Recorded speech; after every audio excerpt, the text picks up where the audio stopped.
My father-in-law, Christopher, the fourth-generation owner of Bistro Restaurant, has passed away. After the funeral, my sister-in-law Isabella stopped me and led me to a quiet place. This is the will. Read it now. I hesitated a bit as I opened the white envelope, revealing the letter inside. Did you read it? So, the building belongs to us blood relatives. You can take the name Bistro Restaurant and the 2 employees, but leave everything else. In other words, she meant this. The land goes to the blood relatives, so you have to run the restaurant elsewhere. This was properly written by Dad, so follow it. Oh, and you can have the signboard too. As I stood there in shock, my husband Duncan arrived. Without acknowledging him, Isabella spat out her final words. You were just here to take care of Dad. Thanks for making the restaurant somewhat bigger. Duncan didn't reproach Isabella. Instead, he handed me another envelope. Inside was a signed divorce application. Her words were no lie. Abandoning me was probably part of the plan from the beginning. Thanks for your hard work. I was astonished by their thoroughness. No more words were needed. Thank you for your hard work. It was a purely business-like statement, devoid of any heartfelt emotion. Our second meeting was by chance. Helen? I turned around when called.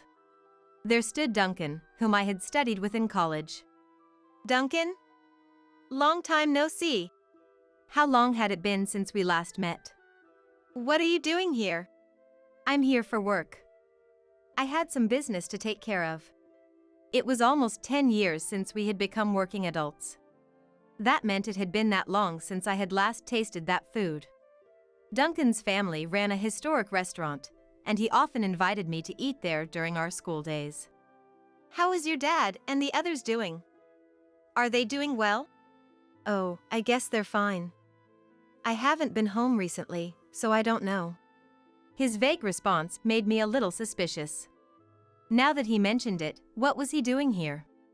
I had thought he was training to take over the restaurant, but apparently, that wasn't the case. Weren't you going to take over the restaurant? Of course, I am. But I wanted to gain some work experience first. So now I'm just an ordinary office worker. As we talked, I started to miss the taste of that food. Duncan, can I visit the restaurant again sometime? I really want to eat there again.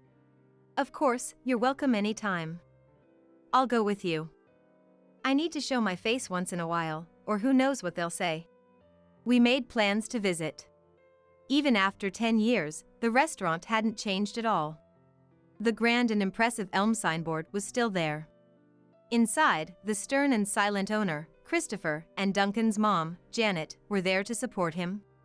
In the back of the restaurant, there were several certificates and the proof of Christopher's master status inherited from the previous generation, all framed and displayed. This too hadn't changed, giving a sense of reassurance. I thought they wouldn't remember someone like me, just an ordinary customer, but Janet approached me and said, "Long time no see." I was incredibly happy about that. This is really delicious. Haha, thank you. Hearing that makes me happy too.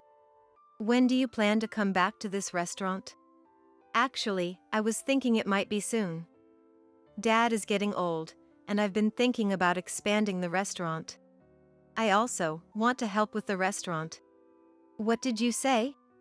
If it's not a bother, please let me help too. It was undoubtedly my true feelings. Reuniting with Duncan after 10 years, experiencing the same great-tasting food even after a decade, and seeing Christopher and Janet preparing it. I was moved by all of it. That's why I genuinely felt, even if it was a momentary emotion, that I could give up everything now.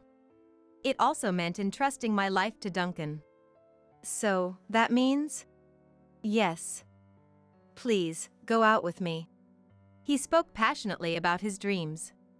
Once he took over the restaurant, he wanted more people to taste the food.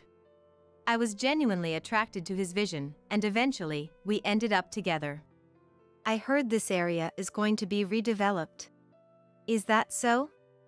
Well, it must be hard to run a business here.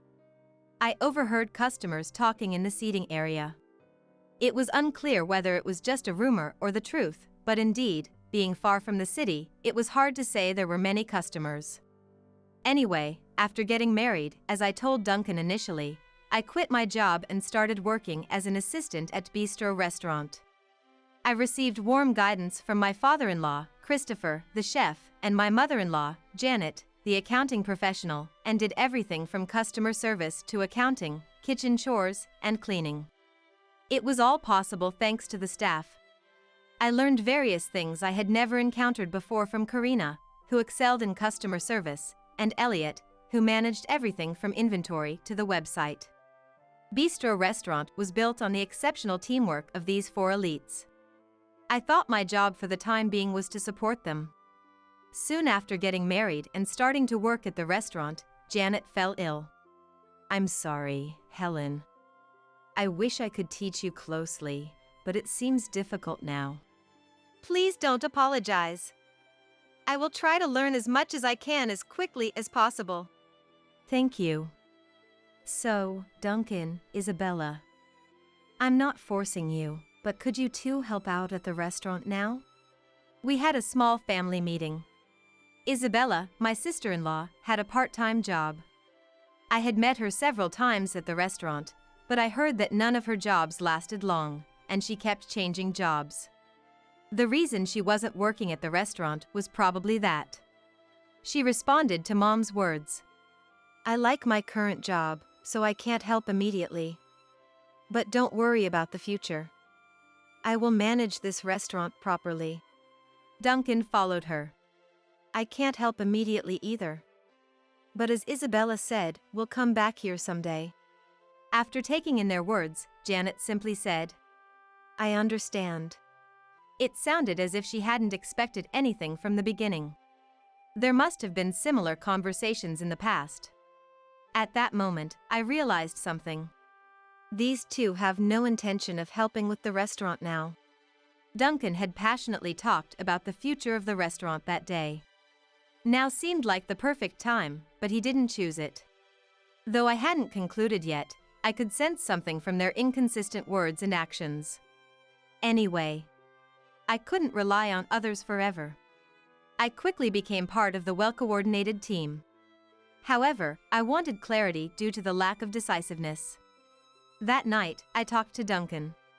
"Why didn't you say you would help? It's a chance to expand the restaurant." Then he said something he had never mentioned before. "Well, I don't like how strict those two are. Isabella probably feels the same. We're not the type to make an effort." Indeed, he was lax with time and promises and didn't get along with Christopher's strictness, which was the exact opposite of his character. But it's hard to imagine the restaurant could have been managed without that strictness. Denying it entirely wouldn't lead to expanding the restaurant. "So, when do you plan to get involved?" "When Dad retires, I guess." How much did he understand that it would be too late by then? I tried to persuade Duncan for about an hour, but I didn't feel any progress. After working at Bistro Restaurant for several months, I realized something. Christopher was indeed a silent person, rarely speaking. I only heard his voice for work-related matters. He always seemed unhappy, and I couldn't help but feel a sense of unease, but Karina and Elliot supported me. "Don't worry, he's not angry. He doesn't get angry often." "Actually, I think he likes you. He was much scarier with me." They comforted me in many ways. When Janet was feeling well, she taught me in detail about the management. "Helen, you have a good memory. It must be thanks to my previous job. And also because you're teaching me so thoroughly, Janet. You say such nice things." Fortunately, since I worked in the accounting department at my previous job, the terms came easily to me. Janet was also a great teacher, so I could feel myself improving. However, that environment didn't last long. Janet's condition worsened, and Christopher developed osteoarthritis. It was in his right knee. At this rate, the restaurant's survival was at risk. So, Karina, Elliot, and I discussed and decided to ask Duncan and Isabella for help again. Therefore, Duncan, Isabella, Can you support us? Said Karina. I ask as well. At this rate, the restaurant could close any time. Neither Karina nor I want that, and you wouldn't want that either. I'm sorry, but it's still difficult. I understand your feelings. I'll definitely take over someday. How much did they think they needed to learn by then? Anyway, their response was cold, and they declined with a vague and suitable reason again. Additionally, Isabella added, I'm busy with work, so please take care of Mom as well. She outright said to leave everything to me, putting me in a position where I had to manage the restaurant and take care of Janet. What are you talking about? I'm not saying you have to take care of your parent, but are you really going to leave everything to Helen? I can't help it. I'm busy. Helen has been with us longer, so she can handle it, right? Elliot was too shocked to say anything. You know, from our past experiences, we knew it was useless to argue with these two, so we worked even harder to maintain the restaurant as it was. I didn't mind taking care of Janet. I thought it would be my way of repaying the kindness I had received. However, despite my care, Janet passed away. I couldn't stop crying, wondering if I had repaid her enough. That led to Christopher also becoming both physically and mentally exhausted, to the point where he couldn't walk properly. It was understandable, losing his lifelong partner. Anyway, I took over Janet's role of managing the restaurant's finances. Then, Duncan finally decided to join us. Dad can't move anymore. I'll join you soon. It was an extremely welcome offer. However, when we started, he did nothing but sit around and make comments. Wouldn't it be better if we did this differently? He talked a lot but never actually worked. Gradually, he started saying things like, if I were the manager, I'd do this, or let's hire young part-timers, which were unreasonable. He didn't cook or plan to run the restaurant, which only made the atmosphere worse. After a while, Isabella also started showing up at the restaurant more often, mocking the three of us who were working hard. I remembered what Duncan had said before. Isabella hates studying and making efforts, and she also looks down on people who do. That was exactly the relationship between her and us now. Moreover, she only came when Christopher wasn't around, making it even worse. Helen, don't worry about it. Let's do our best to manage on our own. Thank you. Then the three of us started learning things outside our usual roles. Karina handled kitchen chores. Elliot learned various aspects of customer service and accounting. I learned everything from cooking to presentation from Christopher. 9 years passed, and then it happened. Christopher, the fourth-generation owner of Bistro Restaurant, also passed away. Despite suffering from arthritis until the end, he continued cooking and passed on all his skills to me before dying of old age. Thank you for taking care of him for 9 years. It's no exaggeration to say that the restaurant ran thanks to you. Not at all. It was thanks to you too and Christopher that I could hang on even in that environment. Regular customers attended the funeral, creating a solemn yet warm atmosphere to honor his achievements. But there was one person who ruined it. Helen, can I talk to you? After the funeral, Isabella stopped me and led me to a quiet place. This is the will. Read it now. Why was she in such a hurry? I hesitated a bit as I opened the white envelope, revealing several sheets of paper inside. There was nothing wrong after reading it. Did you read it? So, the land and building belong to us blood relatives. You can take the name Bistro Restaurant and the 2 employees, but leave everything else. In other words, she meant this. The land goes to the blood relatives, so you have to run the restaurant elsewhere. The handwriting was undoubtedly Christopher's. Having been with him for nearly 10 years, I couldn't mistake it. This was properly written by Dad, so follow it. Oh, and you can have the signboard. It's old anyway. As I stood there in shock, Duncan arrived. Whether knowingly or not, she ended with words spat out disdainfully. You were just here to take care of Dad. Thanks for keeping the restaurant running until now. At least to her, I was nothing but a convenient person. Duncan didn't reproach Isabella. Instead, he handed me another envelope. Inside was a signed divorce application. Her words were no lie. Abandoning me was probably part of the plan from the beginning. It's over. Thank you for your hard work. I was slightly surprised by their thoroughness. Isabella had forced Dad to write the will on his deathbed, and Duncan abandoned me as soon as he no longer needed to care for his parents. They had prepared for this day all along. No more words were needed. Thank you for your hard work. It was purely businesslike, devoid of any heartfelt emotion. As I left the church, Karina and Elliot were waiting for me. They were the co-workers with whom I had shared true hardships and joys for the past 9 years. What did she say? She said we could keep the name and the signboard. It was clearly written in the will. I see. It has been a long journey, but first of all, congratulations, Helen. Yes, thank you.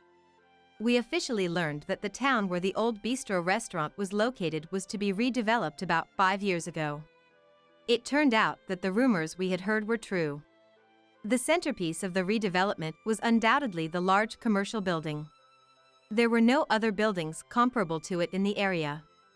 The new bistro restaurant was to be located in the best spot within that commercial building. I had heard this directly from Christopher while he was alive. We're moving the restaurant elsewhere. What? Where? In the new large commercial building. Elliot will handle all the paperwork and other bothersome details. You focus on running the bistro restaurant there. Wait a minute. What about you, Christopher? I'm getting old. Whether I'm alive or not, when the time comes, I'll step down. I'm leaving everything to you. To me. What about Duncan? You know he's not motivated. It has to be you. That's why I taught you how to cook. When I explained the situation to Karina, she already knew. Apparently, the owner of the new commercial building, Freddie, was a regular customer at Bistro Restaurant and had made an offer. Of course, Duncan and Isabella had no way of knowing this, so they probably thought they were getting rid of the uselessly hardworking Helen by making me read the will. But the reality was different. That's why Christopher left only the name and the signboard. Although there was a tinge of sadness, land and buildings were not needed for the rebirth of Bistro Restaurant. The new Bistro Restaurant had a great start. Whether it was due to the advance notice of the move on the storefront and website or the new commercial building attracting customers, the foot traffic was substantial. In a prominent place in the brand new store, the Elm signboard and the Certificate of Mastery were displayed. I had finally become the 5th generation owner of Bistro Restaurant. However, some people who didn't know about it were not happy. During the busy hours of the first day, the phone wouldn't stop ringing. I need to talk to you. Well, I don't. I'm busy, so I'm hanging up. Wait. We have the right to use that place too, don't we? After all, we're the biological children. I had an instinct that this was going to be troublesome. Fortunately, it was easy to guess what they wanted to talk about, so it was best to nip it in the bud early. I'll arrange a meeting with our owner and the 3 of us, so let's settle it then. Goodbye. We had legitimate rights. It was only right to use them. A few days later, the 5 of us, me, Elliot, Duncan, Isabella, and Freddie, sat down together. Duncan and Isabella's claim was this.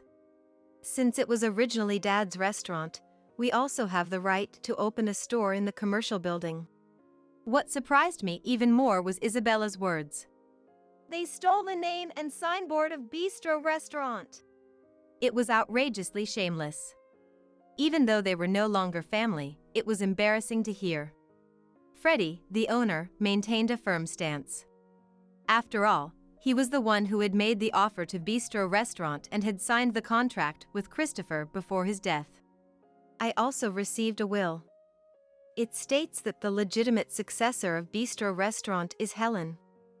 The contract conditions for leasing this tenant are someone who has mastered the craft, someone who has effectively managed the restaurant, someone who can recreate Christopher's taste, and someone who holds the name. Unfortunately, none of these apply to you." Hearing this, they had nothing more to say, and they became very quiet afterward. If there are no further objections, we'll take our leave. The Bistro Restaurant team is very busy and has graciously made time for this meeting. What happened to the original location of Bistro Restaurant? It turned into some weird shop, right? Since then, Duncan and Isabella reopened the restaurant. But due to the presence of the new commercial building and various other circumstances, they quickly fell into a slump. This was some time after the so-called meeting, which was really just a unilateral assertion of rights, and the source of this information was Karina, who was always quick to pick up news. It seems things aren't going well over there. Is that so? Though I responded that way, I internally thought it was no surprise. Duncan had been just an ordinary office worker until now, so his knowledge of management was almost zero. Even worse was Isabella. She seemed to believe that as a manager, she could leave everything to the employees and make money without doing anything herself. This flawed thinking led her to repeatedly change the concept, interior, and policies of the restaurant while accumulating debt. By the time she realized she couldn't manage and stepped down, an enormous amount of debt remained. So, what's the situation now? I heard she turned to alcohol. She's changed a lot. Duncan quit his office job to take over the management properly. But I doubt it'll go well. There you two are. At that moment, Elliot, looking tired, approached us and unusually started to complain. The website's been vandalized, and it's a bit troublesome. Do either of you have any idea who might be responsible? If I had to guess, there's only one person. Yeah, just one. Well, Eventually, without needing to request a full investigation, we identified the culprit. When Elliot, Karina, and I visited the former Bistro restaurant, we caught the person in the act of posting defamatory comments. What are you doing? The real restaurant is here. You stole the name and ran away. What a terrible accusation. If you think spreading rumors will change anything, you're gravely mistaken. I've spent the past 10 years learning from Christopher. As a result, I rightfully received the name and signboard and got support to open a new restaurant. You were the ones who ran away. You know that deep down. He said nothing. Furthermore, I've already informed Freddie about this.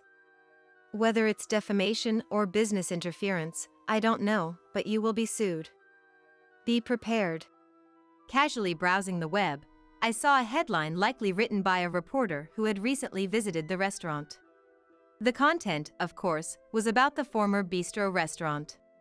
In the end, they had to close the shop, and their whereabouts are unknown. On the other hand, our legitimate Bistro restaurant has been achieving impressive sales not only during the initial opening but even now. Of course, the quality remains high, not just the sales. But we must not be complacent. With the change in location and environment, we must continue to strive for what is fitting. I'm not aiming to expand the restaurant, but I will continue to strive for greater heights within my capabilities. This, I vowed to the Elm signboard. It was my day off, and I decided to invite my mother-in-law, Wendy, for a walk since the weather was so pleasant. As Wendy and I strolled through the neighborhood park, enjoying the warm sunshine, my husband, Scott, suddenly called. "It's terrible, Mom collapsed, apparently." He blurted out, his voice filled with worry. What? Wendy collapsed? I asked, confused. How could that be? Wendy was right here, walking beside me. Yeah, that's why I've decided to go back home for a while to be with her. Scott explained, his tone somber. I see. I replied, still trying to process the situation. While I struggled to make sense of it all, Wendy, who had overheard the conversation, simply smiled and whispered, "Let's keep this between us, okay?" She didn't want Scott to hear her voice.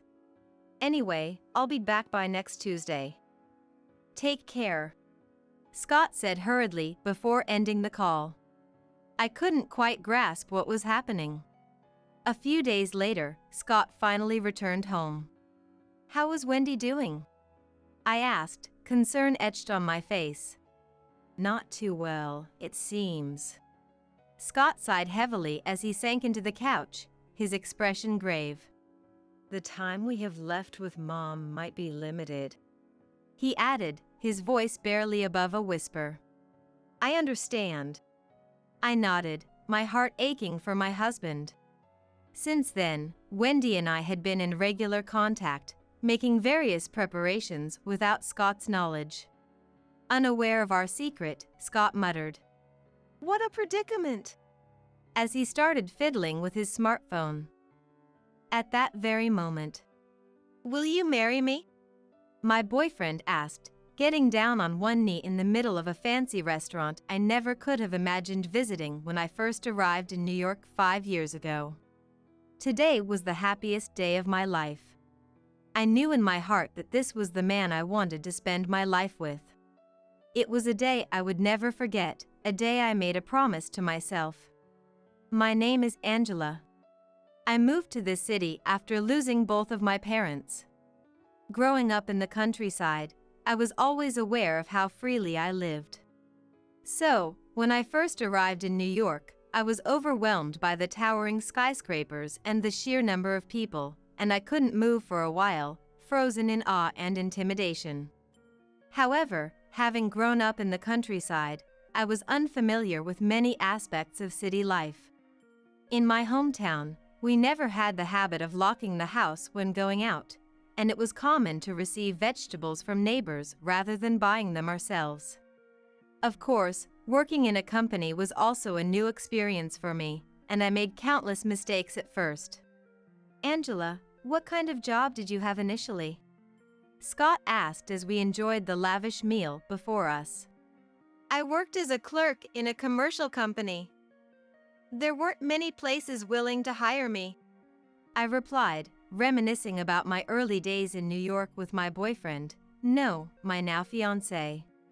"Why did you switch to working at the library? Were you having trouble with your coworkers?" he inquired, genuinely curious. "No, everyone got along fairly well. It's just that the company had incredibly long working hours," I explained, recalling the exhausting schedule. "Ah, that makes sense. Coming to New York so suddenly, you wouldn't have known which companies were risky." Scott nodded understandingly. "Exactly. And at the time, I didn't even realize that the company was operating illegally. I was just being used for their convenience, but I thought that was the norm in the city.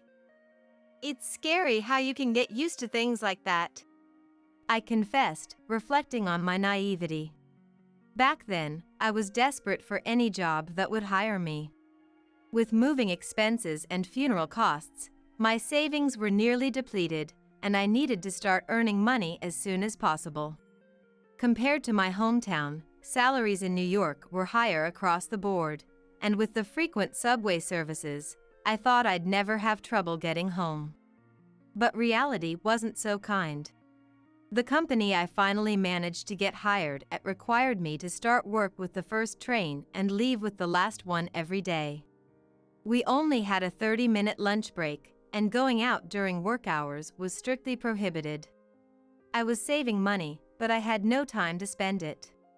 At first, I genuinely believed that this was normal. That must have been tough. But what made you decide to become a librarian?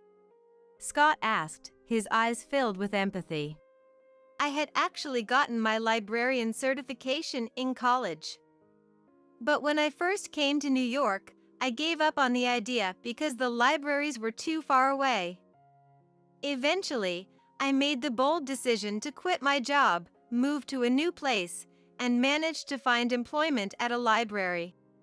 I explained, remembering the turning point in my life.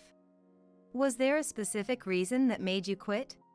One day, I saw a person crouched in front of an eye clinic. I helped them get to the station, but it made me late for work. My boss was furious. I recounted, the memory still vivid in my mind. He yelled at me for about 3 hours, not just for being late but also for always working slowly and dressing sloppily, as if venting all his pent-up stress on me. The look on his face that day was so traumatic, I can never forget it. What? You were just trying to help someone, and they treated you like that? Scott exclaimed, outraged on my behalf. Yeah. That's when I realized the company was terrible, and I submitted my resignation letter that very day. I said, still proud of my decision. Your ability to take action is amazing. That's one of the things I admire about you. Thanks to that, we were able to meet each other. I'm so grateful. Scott smiled, his eyes full of love and appreciation. That's true. I hope that person I helped is doing well. I mused, thinking back to that fateful encounter. From the day I changed jobs and started working at the library, my life transformed dramatically. I had proper days off and could even take vacations. My colleagues were incredibly kind and patiently taught me the ropes, even though I was a newcomer. The salary was lower than my previous company, but being surrounded by the books I loved and finding fulfillment in my work brought me immense joy.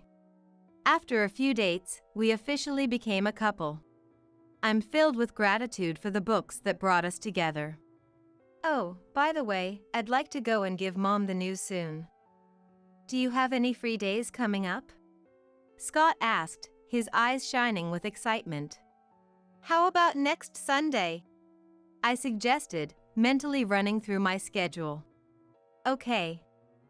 I'll let Mom know then. She can be a bit strict, but she's not a bad person. I'm sure she'll accept you, Angela. No need to be nervous. He reassured me, sensing my apprehension. Thanks. Let me know what Wendy likes, so I can get her something nice. I said, wanting to make a good first impression. Sure. Let's go shopping together. Maybe you could gift her a book you recommend? Scott proposed, always thoughtful. That's a great idea. I agreed, feeling grateful for his support. We continued our light-hearted conversation as more dishes were served. The food was delicious, of course, and the wine was so good that I accidentally drank a little too much. But I'll never forget the signed marriage license Scott handed me at the end of the night.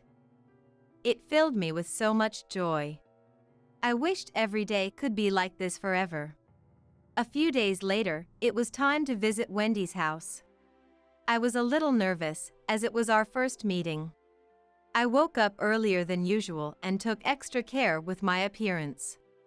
Welcome. Thank you both for coming all this way. Wendy greeted us warmly as we entered her home. Thanks, Mom. This is my wife, Angela. Scott introduced me, his hand resting gently on the small of my back. It's a pleasure to meet you, Wendy. I look forward to getting to know you better.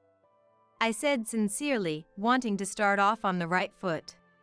As we settled in, Wendy, who seemed kind, began making small talk.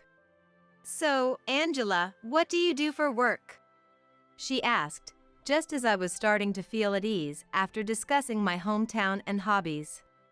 I sensed a slight shift in the atmosphere. She works as a librarian. Scott answered proudly. Oh, a librarian?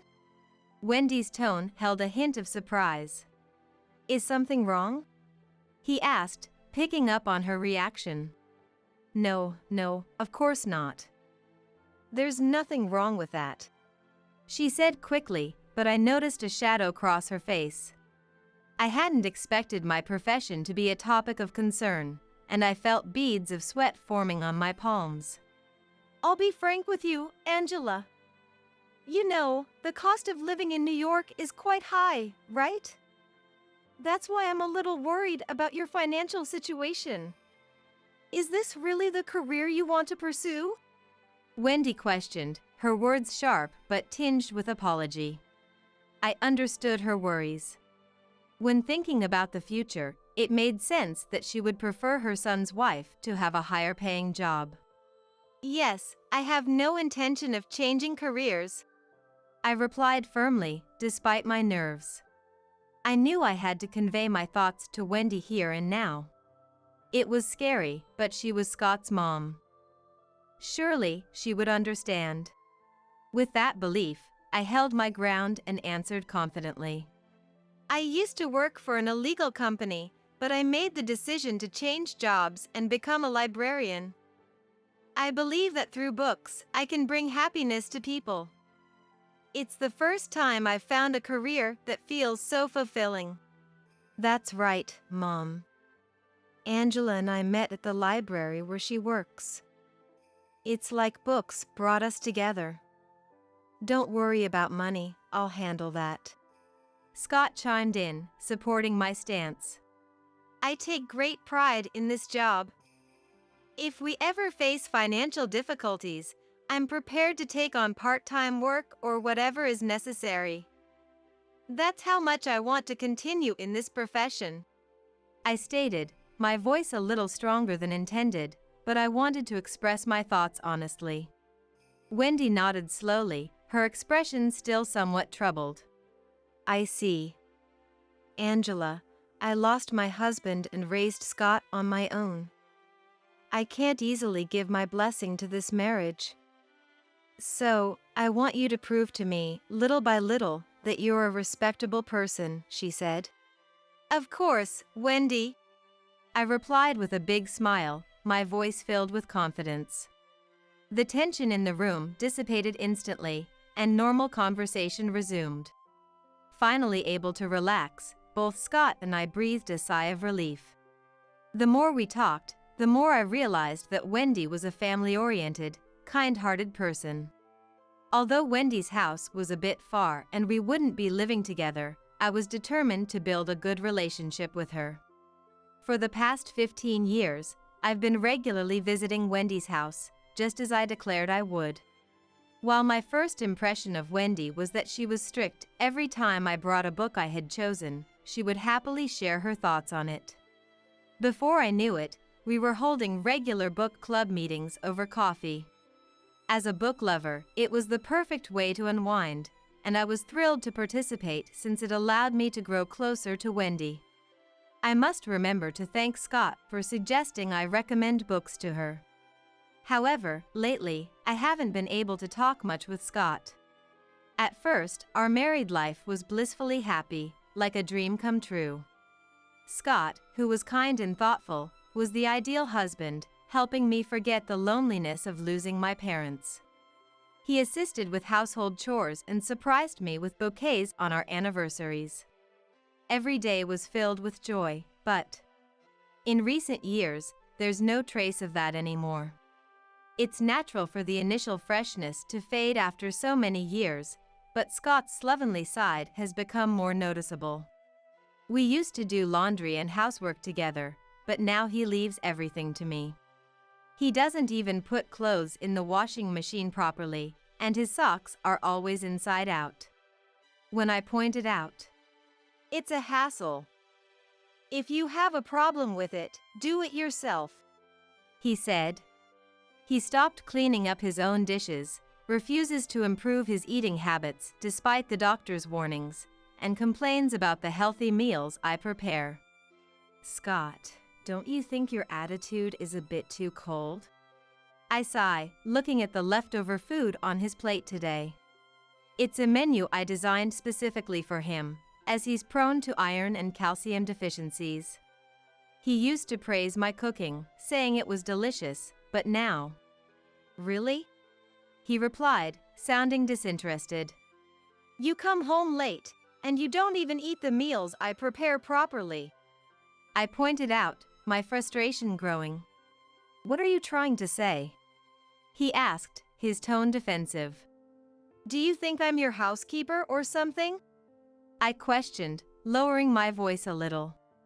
In the beginning, he used to say that as a married couple, It was only natural for us to do household chores together, but now he does nothing.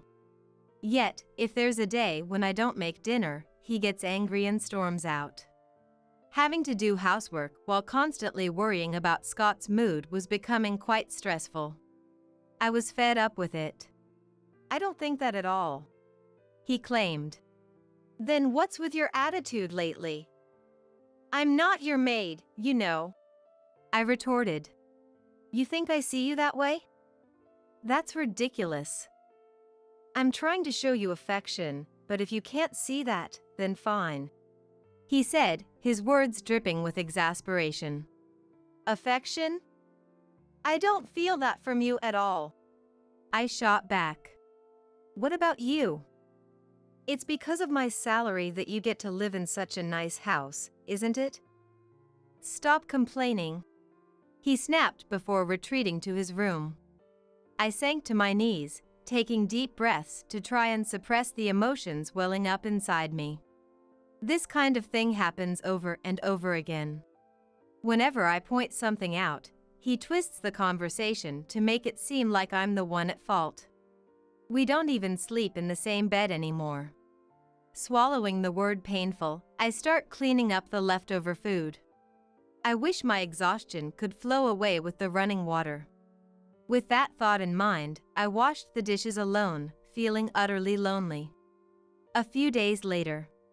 It was a weekday, but the library was closed, so I had the day off. The weather was nice, so I decided to visit Wendy's house and invite her for a walk.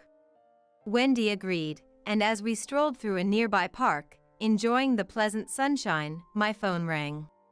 It was Scott. It's terrible. Mom collapsed, apparently, he said, his voice filled with worry. What? Wendy collapsed? I asked, confused. What was Scott talking about? Wendy was right here, walking beside me. That's why I've decided to go back home for a while to check on her, he explained. I see, I replied, still trying to process the situation. In contrast to my confusion, Wendy, who had been listening to the conversation beside me, smiled and said, Let's keep this between us, okay? She didn't want Scott to hear her voice. The atmosphere changed so abruptly that I almost cried out in surprise. Yeah. But you probably have work, so don't worry about it. Phone calls and stuff might stress Mom out, so you don't need to make any, Scott said. But don't you have work too, Scott? I asked. This is an emergency with Mom. Of course I'm going to take time off to go see her, he replied, as if it were obvious. I see. When will you be back home? I inquired. For now, I'll be back by Tuesday night next week. Anyway, I gotta go, he said hurriedly before ending the call. I clutched my smartphone tightly, staring at the ground. As I stood there in a daze, Wendy placed her hand over mine. I'm sorry, Angela. Can you leave the rest to me? She asked gently. My heart had been pounding loudly the whole time, but Wendy's words calmed me down a little, and I went home as she instructed. From then on, I kept in regular contact with Wendy as we made various preparations. Days passed, and on Tuesday night, Scott returned home, just as he had declared. I'm home, he announced. Welcome back. How was Wendy doing? I asked. Not too well, it seems. I might have to go check on her every now and then. So there might be more days when I can't come home. What? Really? Scott said, his expression grave as he sank into the couch. I responded, my voice and face showing an exaggerated level of surprise. The time I have left with Mom might be limited, and I want to cherish it. You understand, right? He asked. Of course, and actually, I'll come with you, I offered. No, I want it to be just the two of us. It's our last time together as a family. Besides, Mom didn't think too highly of you at first, right? He reminded me. That's... My voice trembled. Scott muttered, "What a predicament," as he picked up his smartphone. Seeing that, I couldn't hold it in anymore and burst out laughing, holding my stomach. Scott, you're the best, I said, still chuckling. Huh? What the hell, Angela? Mom's in critical condition and you're laughing? What kind of messed up sense of humor do you have? He snapped, clearly annoyed. Scott tossed his phone aside carelessly and stood up, approaching me with an angry expression on his face. I stopped him with my hand and opened the door to the adjacent room connected to the living room. "Who's in critical condition?" I asked. Huh? Mom? How? Scott stammered. None other than Wendy emerged from the room. Seeing her, Scott completely lost his composure, his face growing paler by the second. In contrast, Wendy approached Scott with a fierce intensity. What have you been doing this past week? She demanded. What do you mean? He replied weakly. As you can see, I'm perfectly fine. What have you been up to? She pressed. That's... Scott trailed off, averting his gaze from Wendy and falling silent. Of course, with a super healthy Wendy standing right in front of him, he couldn't keep lying any longer. Hey, Angela. What's going on? Did you call Mom? I told you not to because it would stress her out. Scott snapped, unbelievably trying to direct his anger at me. However, we had the upper hand, so I wasn't afraid at all. You know, when you called, I was out walking with Wendy. I explained. I showed Scott my chat history with Wendy. It clearly showed me inviting her for a walk since the library was closed and I had the day off, and Wendy happily agreeing to join me. In other words, we knew you were lying from the start. I said, my tone firm. What? But why? I thought you two weren't that close. At first, Mom even complained about your low salary, Angela. Scott said, confusion written all over his face. That was only in the beginning. I said those mean things to test Angela. Wendy clarified. Huh? Scott looked at her, dumbfounded. Even after I said those things, Angela still brought me recommended books and invited me out. That's a far cry from you, who never comes to visit, Wendy said, her tone dripping with exasperation. Scott remained defiant in the face of Wendy's words. I didn't know that. And why didn't you tell me, Angela? He asked, turning to me. I did tell you at first. But recently, you haven't been willing to talk to me, remember? I reminded him. Of course, I never intended to keep it a secret initially, but his refusal to listen to me had come back to bite him. If he had known about my connection with Wendy, things might not have turned out this way. Scott hung his head, looking utterly frustrated. His phone was vibrating, but he was too dejected to pay any attention to it. Remember how I told you that back when I was working at my previous company, I helped someone in front of the eye clinic? And that it was the catalyst for me changing jobs? I asked. I think I remember that. He mumbled. That person was me. It's a small world, isn't it? Wendy revealed, a hint of amusement in her voice. Yes, that was the biggest event that brought Wendy and me closer together. While we were having coffee and I was reminiscing about that time. Ah. Wendy suddenly exclaimed. That was me. She said, her eyes wide with surprise. Apparently, Wendy had been suffering from a complex eye condition at the time and had come to the clinic for surgery. However, after the operation, she got lost and was at a loss for what to do when someone called out to her. Since it was right after the surgery, her vision wasn't clear yet, so she couldn't see the person's face. That's why she didn't recognize me when she saw my face, but she seemed to gain certainty after hearing my story. I was so happy to meet the person who helped me back then again. That's another reason why we've become such good friends," Wendy said, smiling warmly. I was so exhausted at the time that I couldn't really see people's faces, so I had no idea it was you. I've been worried about whether you made it home safely all this time, I confessed. Thanks to you, I did. Well, right now, it seems like Scott sees me as a terminally ill patient. Maybe Scott should be the one getting eye surgery next, Wendy joked. Scott, who usually has such a condescending attitude towards me, couldn't seem to win against Wendy. He opened his mouth as if he wanted to say something, but no sound came out.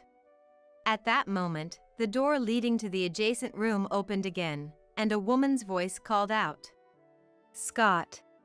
Huh, Tina? Scott stammered, his eyes widening in shock.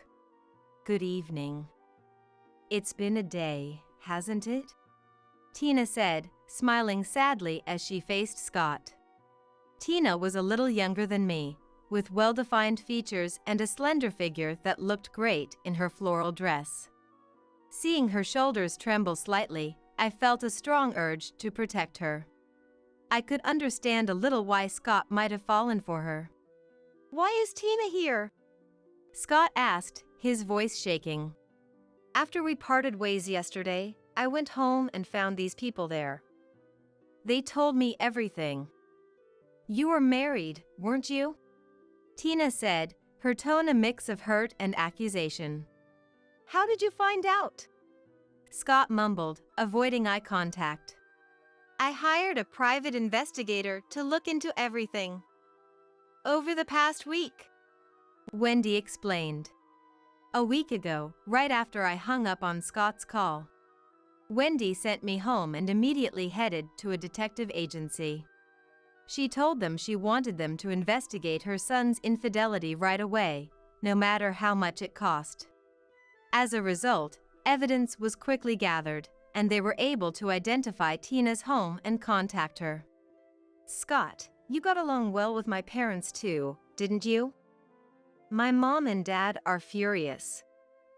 Of course, I am too. I brought them here today because I wanted to resolve this issue, Tina said, her voice trembling with emotion. According to the investigation, Tina was apparently a client at Scott's company, and they both fell in love at first sight, as she told us herself. Tina didn't know Scott was married, and she apologized, saying that if she had known, she never would have gotten involved with him. Her parents, who had been looking forward to their marriage, were outraged when they learned about Scott's true identity and apologized to me sincerely afterward. Tina and her parents had done nothing wrong, yet they apologized to me, which made my heart ache and fueled my anger towards Scott even more. That's why I also apologized to Tina and her parents and suggested that we come here today. So, Scott's infidelity has been completely exposed. I'll give you a lawyer's contact information later, and you can handle the rest through them, I said, my voice steady despite the overwhelming emotions. How do you plan on surviving without me? The cost of living has skyrocketed compared to the past. You can't live on your salary alone. Scott glared at me, his anger palpable. I felt my body tense up a bit, but Wendy stepped in front of us as if to shield me from his wrath. Actually, I've started something recently, Wendy said, showing Scott a screen on her smartphone. Huh? What's this? He asked, confusion written all over his face. I've started investing in real estate lately. It's been incredibly profitable. That's why I could afford the high costs of hiring a detective, Wendy explained, a hint of pride in her voice. What Wendy showed him was a graph of her investments. She had already been studying a bit, and her investments were a huge success. Of course, I also helped out by putting the knowledge I'd gained from university and my beloved books to good use. By now, her profits had easily surpassed Scott's salary. So, you don't need to worry about money on our end. You, on the other hand, will be facing alimony and settlement claims in the divorce proceedings, leading to a life of poverty. I think you should worry about yourself," Wendy said, her tone sharp and unforgiving. What? Alimony and settlement claims in a divorce? You're joking, right? Scott scoffed, disbelief etched on his features. "No, it's only natural since you cheated. You'll be paying for both my share and Tina's," I stated firmly, leaving no room for argument. Scott muttered, "This can't be happening." but then a wicked smile spread across his face as if he had thought of something. He stood up triumphantly and pointed at me. "Too bad for you, Angela. I have Mom's inheritance. I can easily pay the alimony and settlement for the divorce. But I'll be able to return to my original lifestyle in no time," he declared, his voice dripping with arrogance. "How on earth did you become so stupid?" Wendy sighed, holding her head in exasperation as she stood beside me. I couldn't agree more. "Come on, Mom. This is a critical moment for your precious son. Please help me out," Scott pleaded, his tone suddenly desperate. "Scott, you are indeed my dear son. But I don't remember raising you to do such inhumane things," Wendy said, her voice filled with disappointment. "What?" Scott's eyes widened in shock. "I'm cutting ties with you. From now on, you'll have to live on your own," she announced, her words like a hammer striking the final blow. "You can't be serious. What about the inheritance then?" he asked, grasping at straws. "I'm thinking of giving it to Angela," Wendy replied, her voice unwavering. I couldn't help but exclaim. What? I had heard that she was considering disowning him, but she hadn't said a word about the inheritance. However, knowing that she cherished me to that extent brought tears of joy to my eyes, especially since I had lost my own parents. "Angela, if it's all right with you, would you like us to become a real mother and daughter?" Wendy asked, her voice filled with warmth and sincerity. Those words made my body feel hot with emotion. They were the words I had longed to hear. "Ever since my parents passed away, I've been so lonely. Are you really sure about this?" I asked, my voice trembling with a mix of hope and disbelief. "Of course. I look forward to being your mother from now on," Wendy replied, her smile radiating love and acceptance. "Wendy, no," Mom opened her arms and faced me, and I didn't hesitate to rush into her embrace. Ah, the warmth of a mother's hug, something I hadn't felt in so long. Today might have been the worst day of my life, but it was also the best. Seeing us like that, Scott raised his voice. "This can't be real." And he shouted. "I see, Angela. So this was your plan from the beginning, wasn't it? You got close to me because you were after Mom's inheritance, and you deceived her," he accused, his face red with anger. I had just one thing to say to Scott as he yelled at me with fury etched on his features. "You brought this upon yourself." I felt like the emotions I had bottled up for years were finally being released. From now on, I could live freely with Wendy, no longer bound by Scott's whims. "By the way, this has been ringing non-stop." "Here you go," Tina said, handing Scott his vibrating phone. As he angrily answered the call, a man's furious voice could be heard shouting. "You're fired. Trouble with a client? Marriage fraud? There must be some mistake." Scott stammered, his face turning pale as he desperately tried to explain himself, but he was quickly cut off, leaving him helpless. In front of a completely deflated Scott, Only Tina stood, smiling just as she had at the beginning. Tina, you're on my side, right? Scott pleaded, reaching out to her as if she were his last hope. But Tina swatted his hand away. Scott, I went through a terrible divorce in the past, and I truly believed that this time I could find happiness, she said, her voice filled with disappointment and hurt. Tina, Scott whispered, his eyes wide with desperation. But it turns out you were just the same as my ex. I'm the one who reported you to the company. Goodbye, Tina declared before heading towards the front door. Wendy followed after her. I handed Scott, who must have been facing true despair, the divorce papers I had signed, and then I left the house. After that, Scott seemed to have surrendered, and the divorce was finalized surprisingly easily.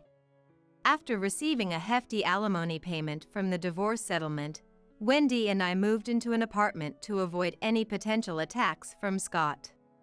I heard rumors about how Scott was doing afterwards, apparently struggling to find a new job. It's no wonder, since we had spread the word about his misdeeds, making it difficult for him to find employment in the same industry. I hope he's living a life of poverty now. Good morning, Wendy. I greeted her with a smile. Good morning, Angela. It's a beautiful day, isn't it? She replied, her eyes twinkling with joy. How about we have a picnic in that big park? I suggested, feeling the warmth of the sun on my skin. That sounds lovely. Shall we make some sandwiches to take with us? Wendy proposed, already heading towards the kitchen. Meanwhile, I was living peacefully with Wendy in our apartment. We studied real estate investing together and frequented the library. On our days off, we would go out, share our thoughts on books, and enjoy the leisurely pace of life. Our investments continue to be successful, and Wendy's savings keep growing. Spending time with my beloved books and my dear Wendy, I am truly happy now. Right. I forgot, she exclaimed, rummaging through her small bag to pull out a white envelope. What's this? It's a letter I got from Grandma.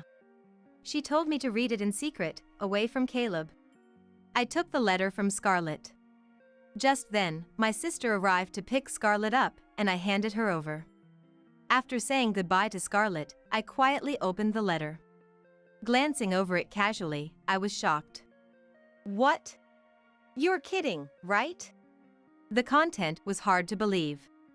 Rushed, I went back to where Caleb was. As soon as I returned, Caleb spoke in a whiny tone. Hey Evelyn, I'm thirsty. Could you get me some juice or something? Ignoring his request, I swiftly flipped back the comforter and reached for Caleb's pants. What? Evelyn? Without hesitation, I pulled down his pants. What the heck are you doing all of a sudden? Caleb yelled, hastily trying to pull his pants back up. I sighed at the unfolding scene. Looks like Mom's prediction was right. Hey! What's the deal with suddenly pulling down someone's pants? Are you taking advantage of my inability to move? That's awful, isn't it? Caleb looked up at me, perplexed. Indeed, it was wrong to do it without saying anything. But without that, I wouldn't have been able to confirm it. My name is Evelyn, 32 years old. I graduated and joined the company, and it's been 10 years. With this tenure, I have a stable income and am trusted with various responsibilities at work. I've been leading a fulfilling life, but there was one worry. It's about my husband, Caleb, whom I've been married to for 5 years. Our encounter was at a friend's wedding. We just happened to sit at the same table. Ah, weddings are wonderful, aren't they? Really, they both look so happy. We didn't talk much, but I was impressed by how genuinely happy Caleb seemed for the bride and groom. Later, through a friend, Caleb made the first move, and we started dating smoothly. I want to marry you. After Caleb's straightforward proposal, we got married. The surprise came later. What? You've been divorced before? And you have a child? Yeah, and, you see, my ex-wife is demanding child support. Despite his divorce, his ability to genuinely celebrate others' weddings was, in a way, impressive. About the child support, isn't it just better to pay it?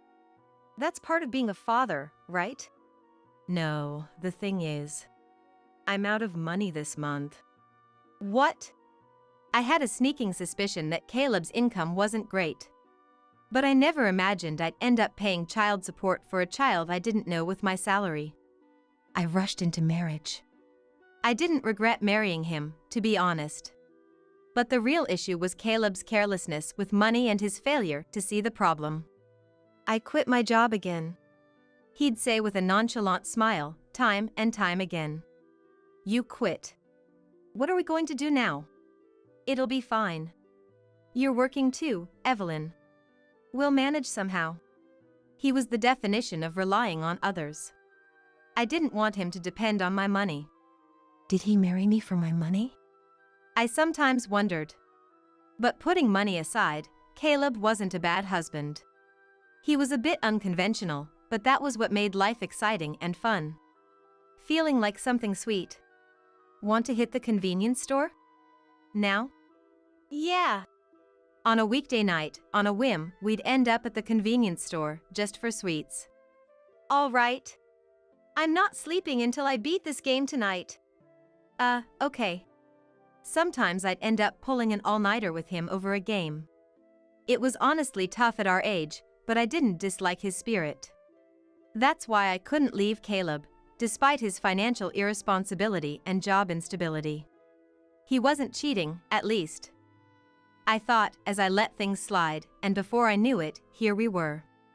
But then, just the other day, I saw it. An unknown young woman sitting in the passenger seat of Caleb's car. I, who had prided myself on believing he would never cheat, felt like I'd been hit over the head from behind. The shock of Caleb's potential infidelity amidst my complete trust. Should I confront him directly or act covertly? After much thought, I consulted my sister. Married with an 8-year-old daughter, she had an immediate answer. Obviously, you gather evidence quietly. She was adamant that there was no benefit in alerting him without solid proof. So, following her advice, I focused on gathering evidence. Eventually, it became clear that Caleb was frequently seeing a woman. Her name is Abigail. She was the daughter of the owner of a private clinic where Caleb was a client. They mostly met on Thursday afternoons, driving around in Caleb's car. And I managed to capture them entering a hotel together several times. I thought he was honest about women at least. Disappointment hit me before anger. Married life wasn't unpleasant, but it wasn't easy either. In addition to the child support, I found out about his debt. Both were from before our marriage. Things I should have known about or were none of my business. He married me without disclosing these facts. Wasn't it almost like being deceived? There were times when I thought that. And I took pride in the fact that he was faithful. I never imagined even that would be betrayed. I'll confront him with everything and then leave. Caleb, carefree and nonchalant as ever, probably had no clue I knew about his secret. I wanted to give him a surprise for once. So, I was contemplating the day to reveal everything. Soon after, I received a shocking message from Caleb. Sorry, I had an accident. I might not be able to move my body anymore.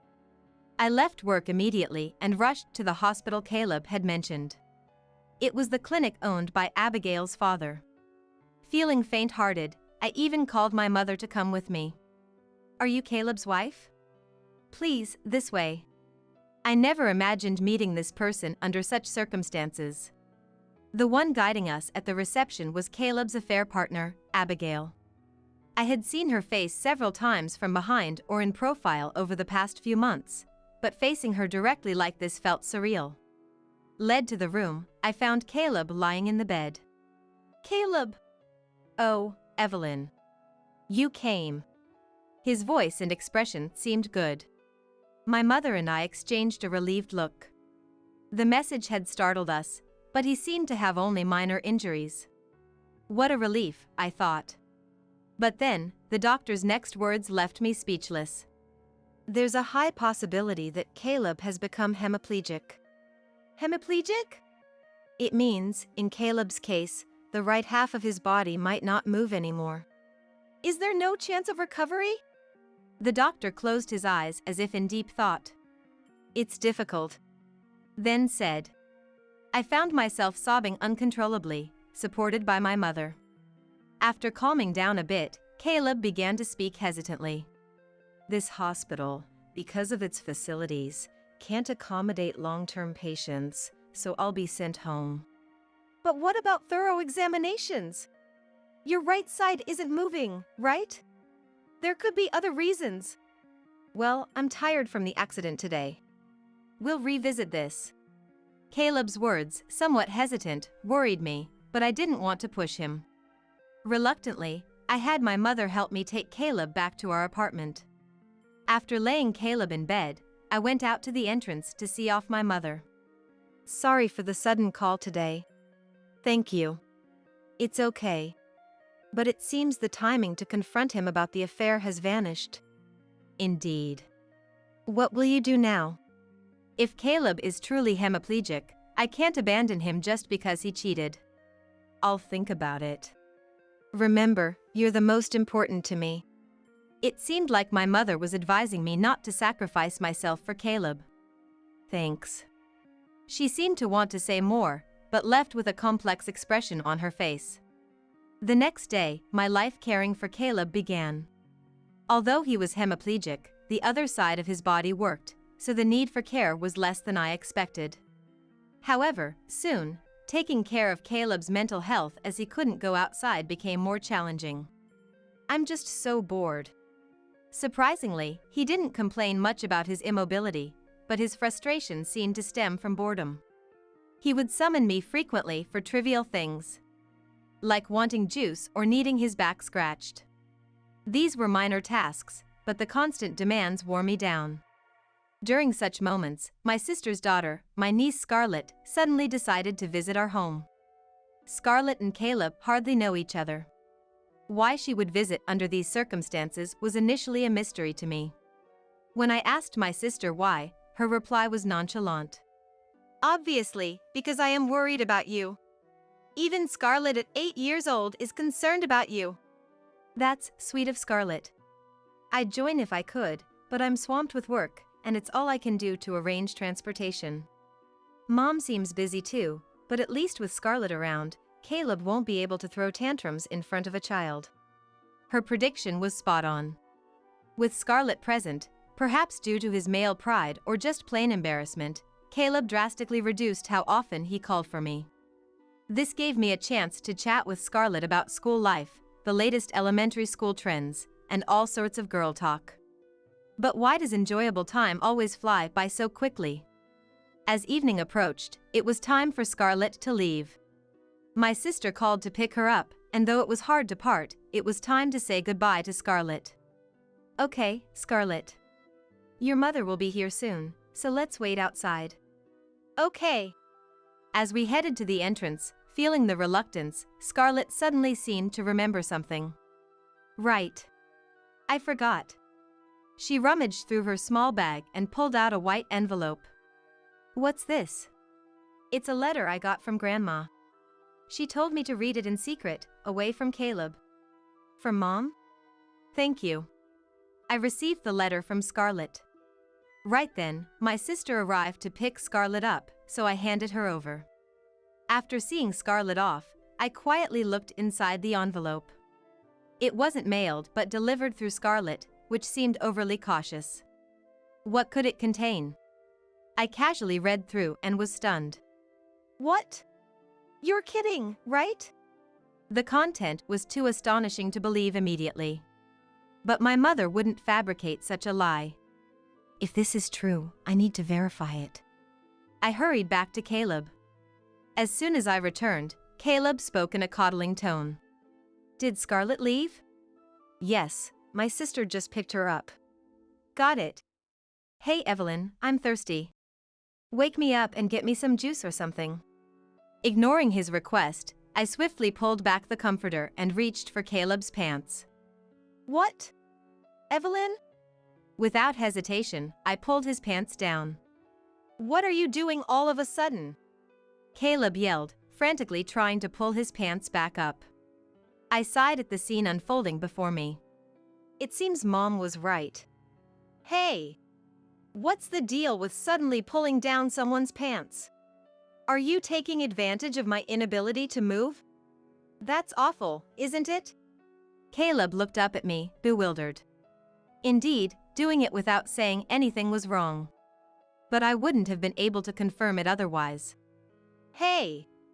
Are you listening? Caleb raised his voice again, seeing me silent and looking down. Seriously. This uncertainty about the future is unbearable. Maybe it's time to break up? I said his thoughts out loud, and Caleb looked at me in surprise. Oh, you seem almost happy about it? Your face is giving you away. Caleb, looking flustered, covered his mouth. Happy? No way. But maybe you're right. With this condition, I'll just be a burden. Maybe it's better we part ways. Caleb sighed heavily, exuding a sense of resignation. I don't mind, you know? I'll take care of you. We vowed at our wedding, remember? In sickness and in health. Eh? No, but... Besides, it's not all bad. We can still talk like before. And now, I won't have to fret over your affairs anymore. Eh? I smirked mischievously. Oh, me? An affair? His eyes darted around. His lie transparent. Don't worry. You may have been capable before, but now, you can't move by yourself. You won't be able to cheat anymore. Now you're all mine. Caleb let out a small yelp and turned pale. Evelyn, actually, I was planning to leave you. That's fine. Leave it to me. But I feel terrible about this. Don't feel guilty. We're a couple, after all. Despite my reassuring smile, Caleb trembled like a cornered deer. But just rest for now. I'll go prepare dinner. Caleb couldn't say anything more. I left the room. Certainly, I'd cornered Caleb. He'd surely take some action.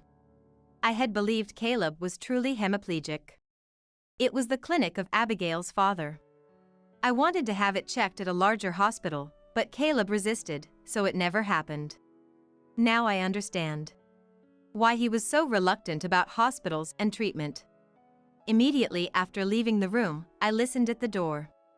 I'd left it slightly ajar, so Caleb wouldn't notice.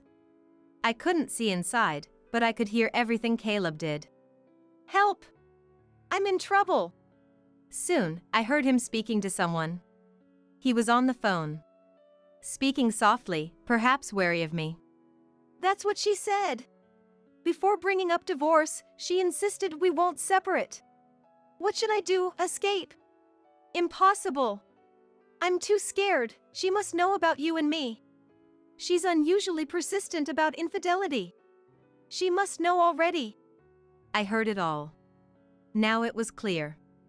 Caleb was on the phone with his affair partner, Abigail. Please! Say it's a call from the hospital.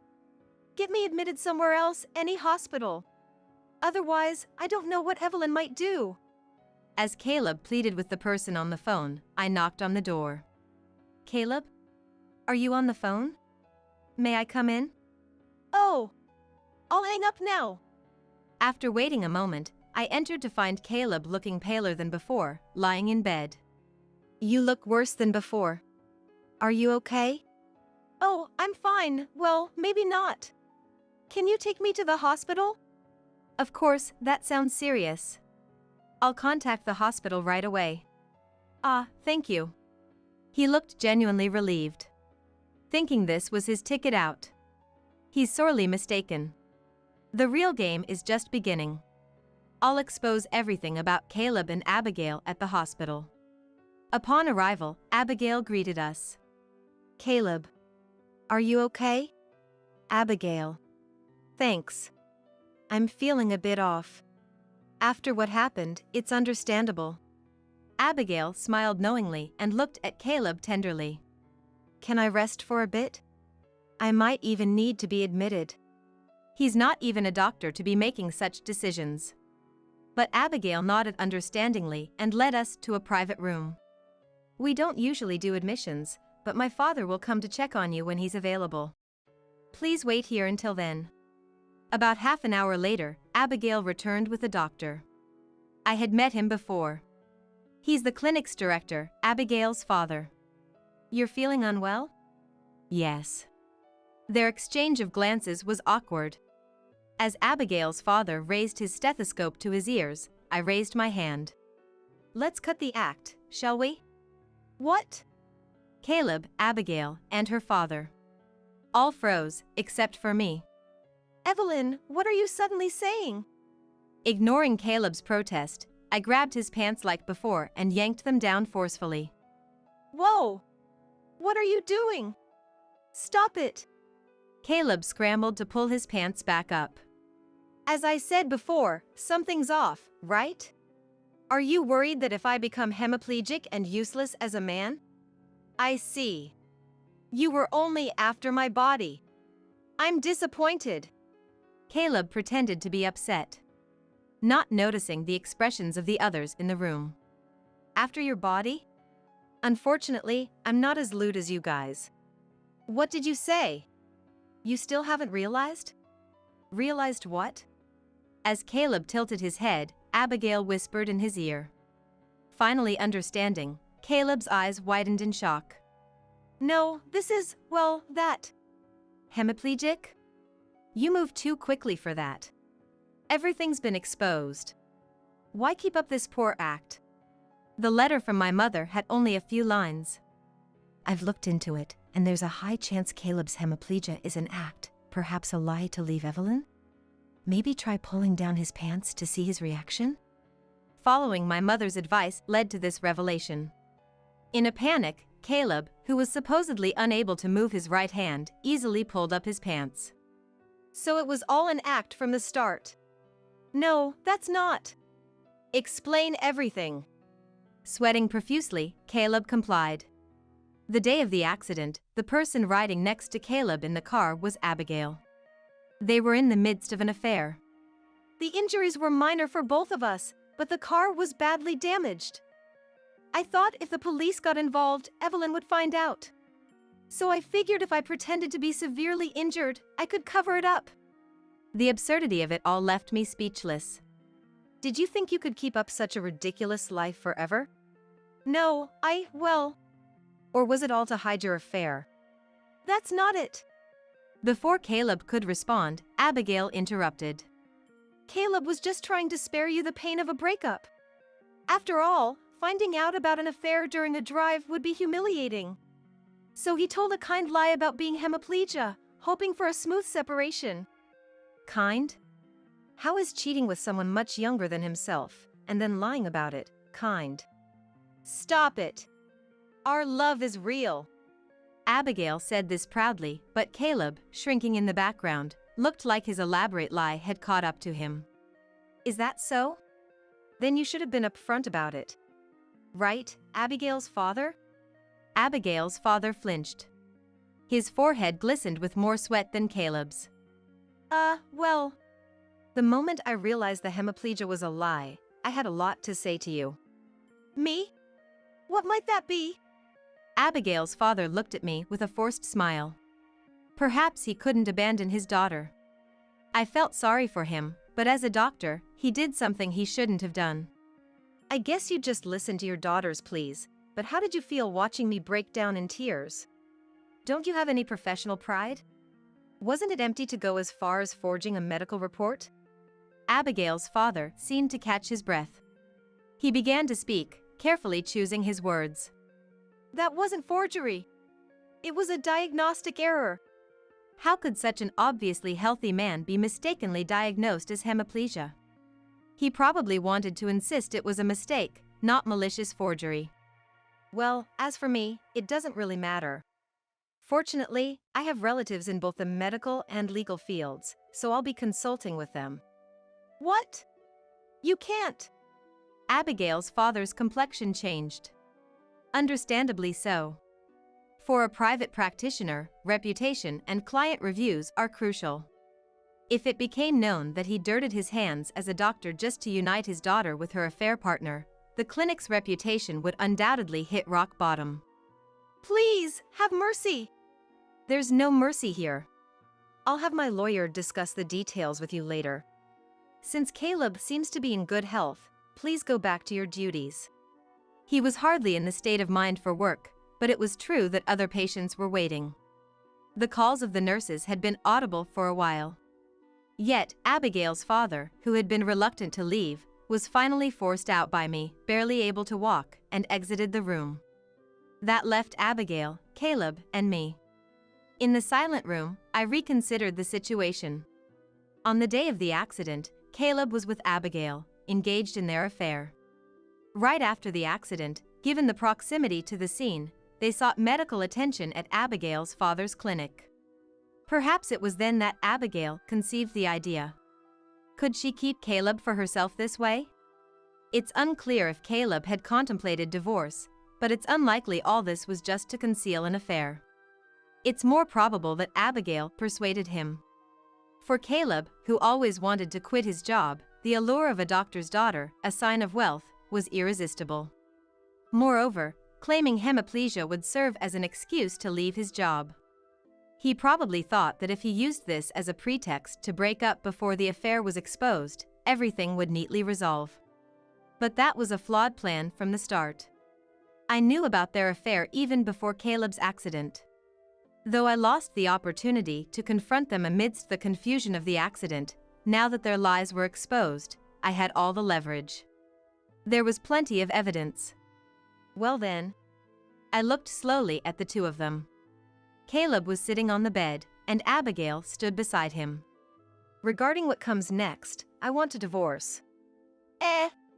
Surprised by my statement, Caleb and Abigail exchanged looks. A divorce, is that okay? Okay or not, I've known about your affair for a long time. I've been preparing to leave since then. Caleb looked conflicted, and Abigail's eyes sparkled.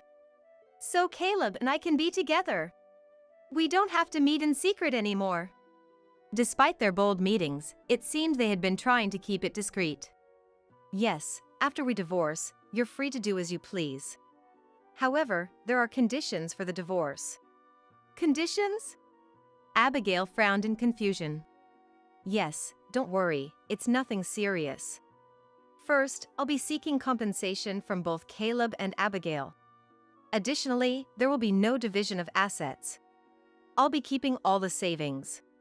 That's all. Isn't that a bit unfair, Evelyn? Unfair? Have you forgotten that for the 5 years we've been married, I've covered most of our living expenses? That alone is more than the savings. Caleb, notorious for his laziness, has never held a job for long. His income was unstable and significantly lower than his peers. Moreover, he was a big spender, still not having paid off debts from before our marriage. Sure, Evelyn has helped me, but I've been working hard too. He seemed dissatisfied with the idea of handing over all the savings. Caleb stuttered and struggled to find the right words. I didn't want to prolong this confrontation and was considering setting a later date to talk things through when, unexpectedly, Abigail came to Caleb's rescue. Caleb! We've come this far, haven't we? Don't worry about money. Dad's here, and I'll take care of everything.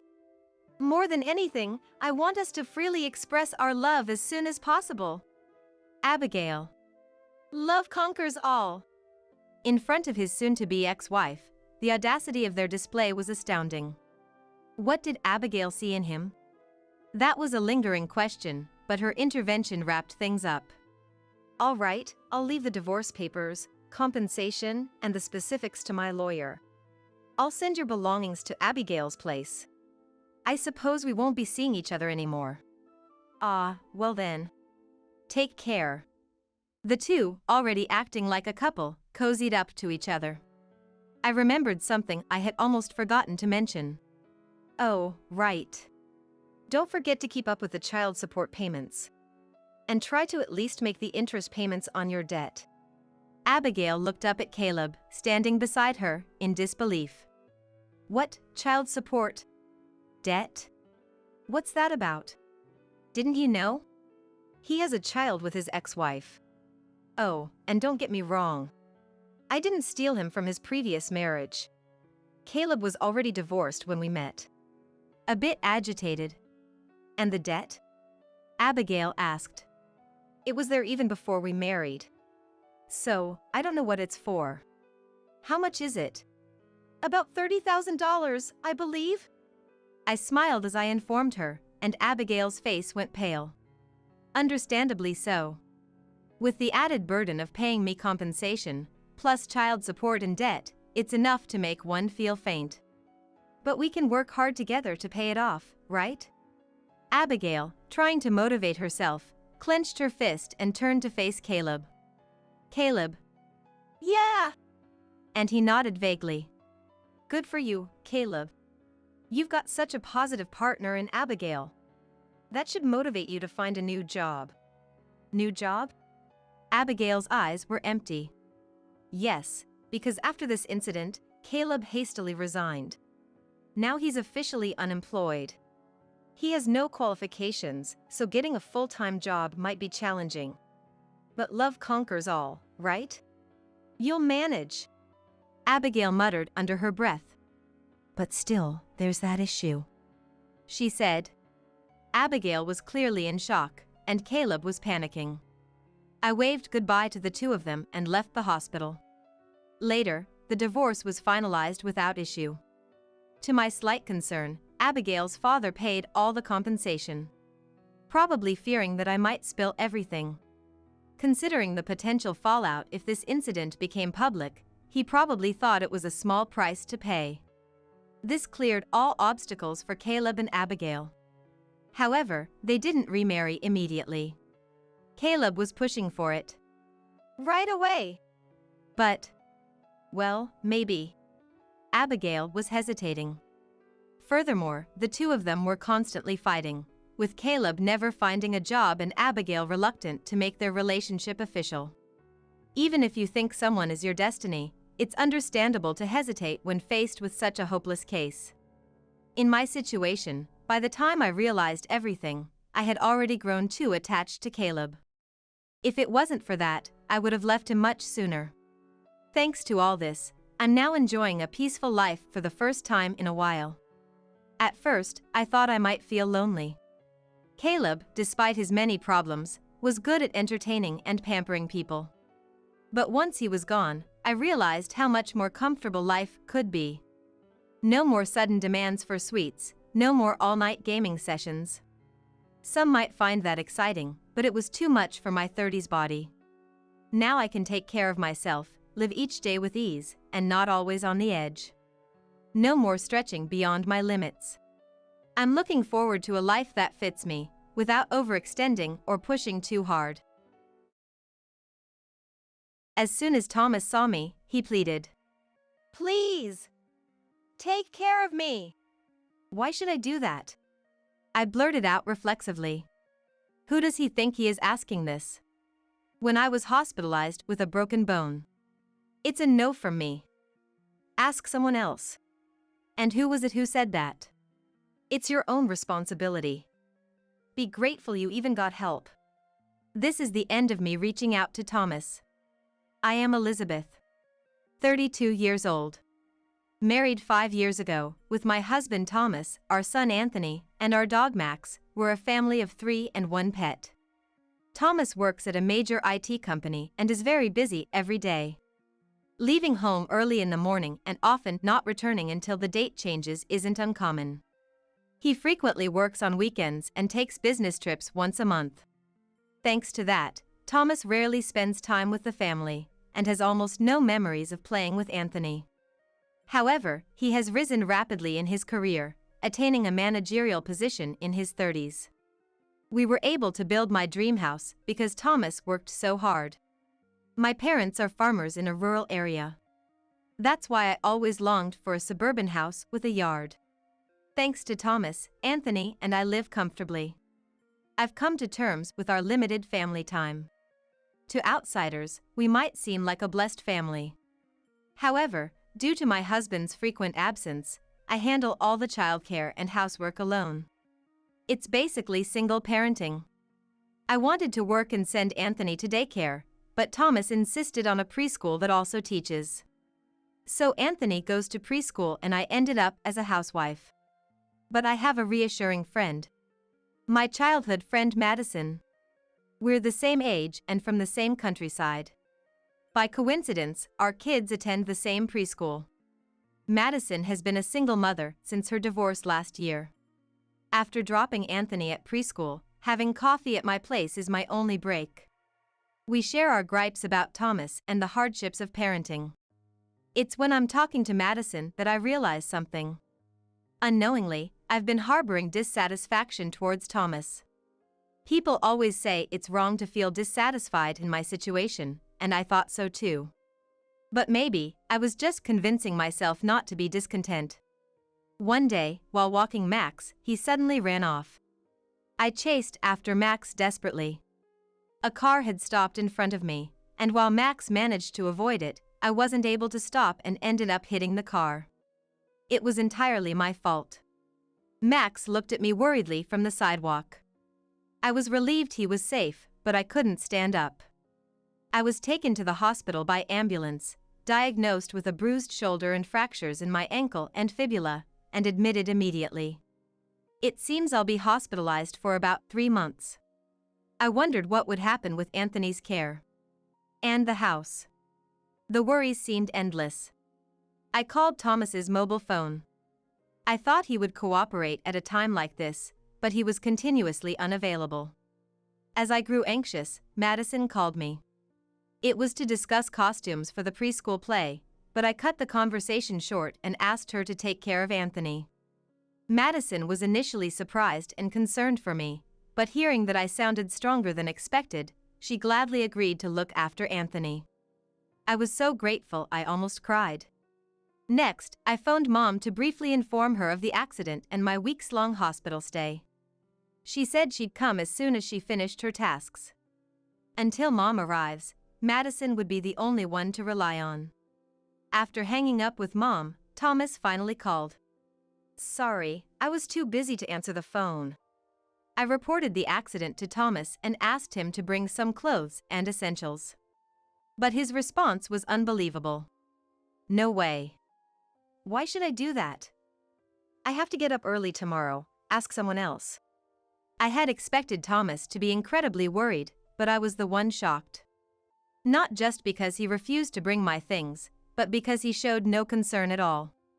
I had hoped for Thomas to worry about me and our family. Was I too naive to expect kind words from Thomas? The next day, Madison came to the hospital. She brought my change of clothes and other necessities from home. Madison has a key to my house. And I have one to hers. We always agreed to help each other out in emergencies. I brought extra towels. Let me know if you need anything else. Madison's thoughtfulness made me feel so grateful. After Thomas's behavior yesterday, her kindness was a relief. I couldn't help but tear up. Madison said with a laugh, "You're overreacting," lending me a handkerchief. Madison is the complete opposite of me, calm, good at reading the atmosphere, and empathetic. I've never seen her in a fight.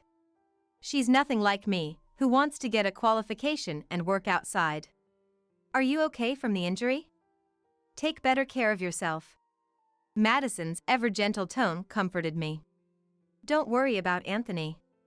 He stayed at my place last night and slept with my kids.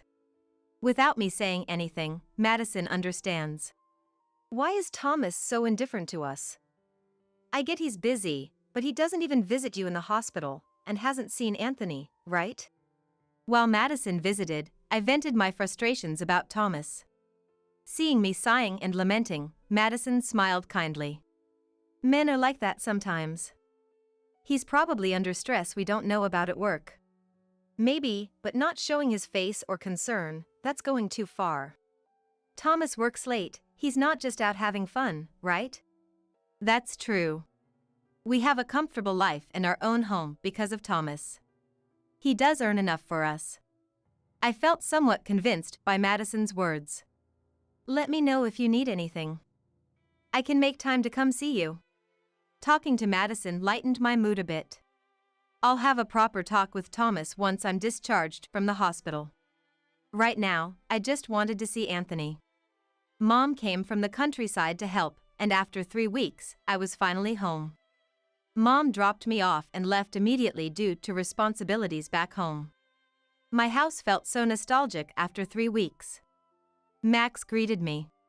He barked at my crutches as if they were the enemy. I sat on the sofa and looked around. Nothing had changed. Home really is comforting. Max kept barking at me, even as I relaxed on the sofa. There are no crutches now. What's wrong? Max dove into my bag and pulled out a handkerchief. The one I meant to return to Madison. I had put it in my bag to wash it at home. Max grabbed the hem of my pants and started pulling. He seemed to want to take me somewhere. I managed to get up and followed Max with my crutches. He walked excitedly. Max stopped in front of our bedroom, stood up, and opened the door with his claws. Why the bedroom? Max, what's going on? Without hesitation, Max dived under the bed and pulled something out with his mouth. It looked like a beautifully patterned cloth. Max dropped it in front of me. It looked familiar. I spread it out and realized it was a scarf. I remembered seeing it weeks ago. Yes, Madison wore it when she visited me in the hospital. But why is Madison's scarf here? I shuddered at an unpleasant thought. No, that can't be right. Madison is my childhood friend, my best friend, and she's kind. I shook my head to dismiss these scary thoughts. Then, Max climbed onto the bed and started pulling at the sheets. I felt as if the blood had drained from my body. If Max was right, it would mean Madison had slept in our bed. Madison's gentle smile flashed in my mind. It must be an overthinking. I talked to Max that no such thing have happened. Madison couldn't have slept here, right? Max gently licked my face. In the afternoon, Anthony came home. Seeing me, he hugged me tightly. Indeed, Anthony is my sunshine. I felt brighter and warmer. I tentatively asked him, Where did you sleep while I was in the hospital? In my room, with Madison and her kids at our place. It was fun. What does that mean? I thought Anthony stayed at Madison's house. Didn't Madison say so? My suspicions only grew. Where did Madison sleep then? I bravely asked Anthony where Madison slept. I don't know. But she and Dad were talking in the living room late, probably drinking too. I don't know. But she and Dad were talking in the living room late, probably drinking too. I left Anthony and went back to the bedroom. Standing there alone. The thought was overwhelming. Thomas and Madison in this bed while my family and I were ignored. I couldn't believe it. Or rather, I didn't want to believe it. The bed was neatly made, no sign of any disturbance in the sheets or duvet. But could the smell not have been completely removed? And then there was the forgotten item. That Max had noticed it. Since discovering this suspicion, I couldn't sleep in that bed. I started sleeping with Anthony. He was happy, not suspecting anything. Thomas had become a repulsive presence. With so many thoughts swirling in my head, there were many days I couldn't sleep. Where did we go wrong as a couple? When my leg cast was removed, Thomas left the house in a strangely good mood. I had a bad feeling. While waiting for the preschool bus, Madison arrived. She was unusually stylish. Her makeup a bit more flamboyant. Good morning. You look so stylish today. Got a date? I asked casually, trying not to show my suspicions. Madison smiled unabashedly. I've met someone I really like, she said. It was clear now. No proof, but Madison was doing something despicable. She liked the one person she shouldn't. I struggled to hide my trembling, angry hands. After parting with a happy Madison, I returned home, stunned. I couldn't let Thomas and Madison continue like this. It had to end. When I was able to move freely, I decided to visit my parents. That night, I told Thomas about going to my parents' house next week with Anthony and invited him. "I won't go. Got work. You two go ahead." I knew Thomas wouldn't come. But his smile bothered me. He asked when I was leaving and returning. No interest in me, but he cared about when I'd be absent. I said I'd leave on Wednesday and return Sunday night. Got it. So you're returning Sunday night. Thomas pulled out his mobile phone and started entering something in his schedule. I could tell why he was so keen on confirming our return date. I didn't miss the smirk on Thomas's face as he fiddled with his phone. The 5 days at my parents' house were wonderful. Anthony was extremely interested in farming, spending every day in the fields with Dad, enjoying playing in the dirt. On our way home, "I had fun. I want to come back," Anthony kept saying. Thinking about the confrontation awaiting at home, I felt heavy-hearted. After I returned from my parents', Thomas suddenly announced he was going on a week-long business trip. Previously, his trips were at most 2 nights long. A week seemed suspiciously long. Seeing my puzzled face. Got a lot of clients to visit. Might even land a big contract. Thomas started talking about work, something he usually doesn't do. It sounded like he was trying to cover up guilt. Yet, he was in a great mood while packing, humming tunes. It looked more like preparing for a vacation than a business trip. Thomas left early in the morning. Even unusually saying, "I'm off." And he left. I heard the engine sound outside. He wouldn't use the car for a business trip. Feeling something was off, I stepped outside and saw our car parked in the garage. Back inside, I casually looked at the shoe rack and noticed Thomas's hiking shoes were missing. You don't pair hiking shoes with a suit. Checking the closet, his outdoor jacket was gone too. What kind of business trip was this? But still, Thomas being away for a week was a fact. I was relieved not seeing him. By then, I had no romantic feelings left for Thomas. A few days later, while cleaning the house after dropping Anthony at preschool, I received a call from an unknown number on my mobile phone. I answered with caution. It was from a hospital near my parents' house, located in the mountains. Shocked by the call, I rushed to the hospital. After picking up Anthony from preschool, we hurried to my parents'. I explained briefly to Anthony in the car. Thomas had gotten lost while camping, slipped, and fell down a ravine. He was alive but suffered from multiple bruises and a severe open fracture in his leg. Luckily, he was rescued by local firefighters. It could have been life-threatening if not for the rescue. Initially, Anthony joked, "That's just like Mom." But when I told him about the severity, he became serious and worried. I left Anthony with my parents and headed to the hospital. Indeed, Thomas's business trip was a lie. I knew it, but still, I couldn't contain my anger. I felt too kind for bringing his clothes and other belongings. I also brought an important envelope with me. At the hospital, I learned Thomas was in intensive care. While waiting in the lobby, I heard painful screams. It seemed to be Thomas's voice. I was worried, but also thought it was divine punishment. After a while, a nurse guided me to the ICU. There, Thomas was crying and screaming in pain and fear. His neck was immobilized, and his body was wrapped in bandages.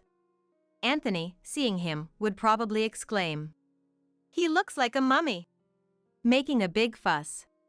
He was in such a pitiful state. As soon as Thomas saw me, he pleaded, "Please, take care of me." "Why should I?" I blurted out reflexively. Who does he think he is to ask this? When I broke my bone and was hospitalized. It's a no from me.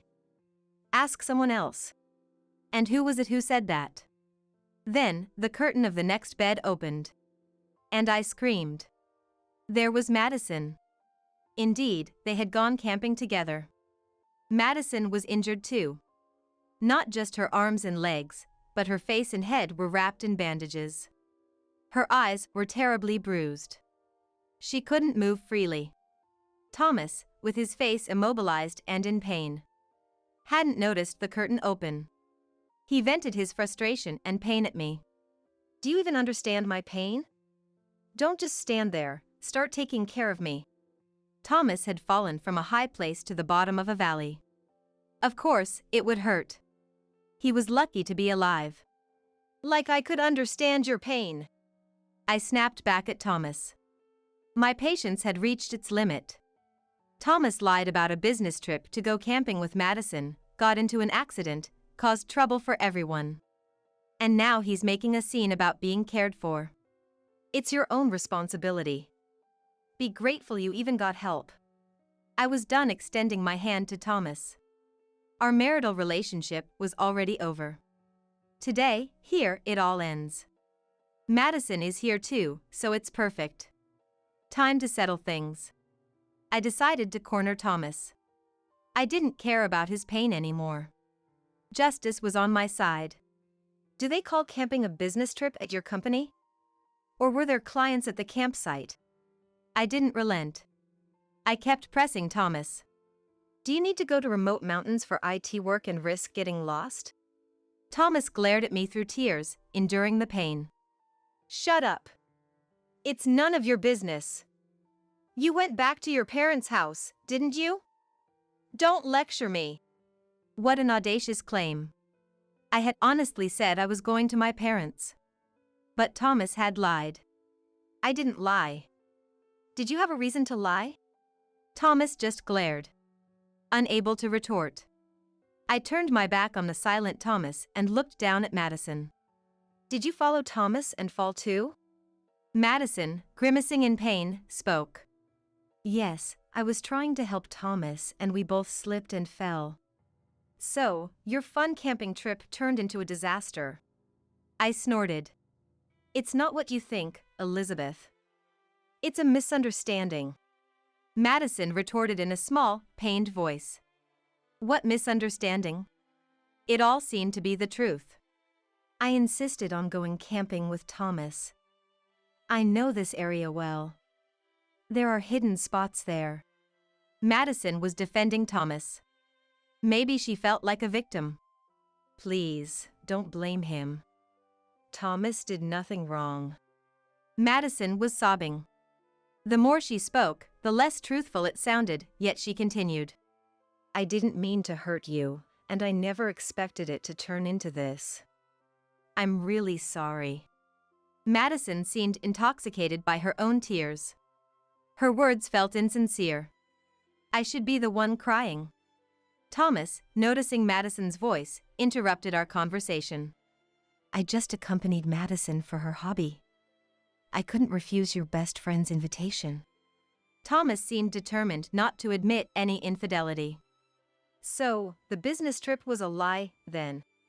Thomas began to get flustered. Victim-playing Madison continued to defend Thomas. Both of you, stop it. This disgraceful affair will only bring more trouble if it continues. It seemed I would be the one to bring retribution upon Thomas and Madison. I was done with Madison's melodramatic charade. I took out an envelope from my bag, which I had brought from home.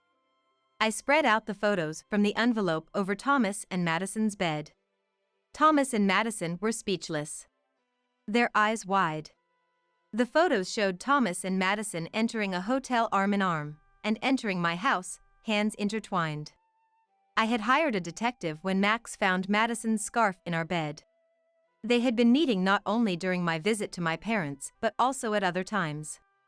Thomas turned red with anger. How dare you do this? Spying and sneaking around.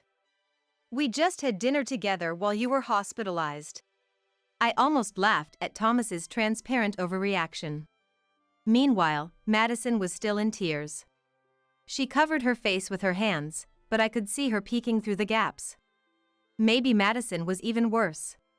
Thomas's tirade continued. This is fake. You must have fabricated it.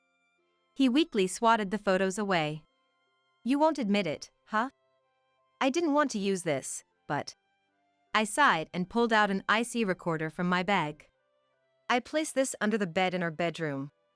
Thomas and Madison swallowed hard. Sweat trickled down from the gaps in Thomas's bandages. I took my time looking at both of them, then pressed the play button. Don't tease me. I can't wait any longer. I pressed stop and turned to Madison. Do you want to hear the rest? Madison, losing her expression, shook her head side to side. It seemed she was beyond pretending to cry. There's plenty more.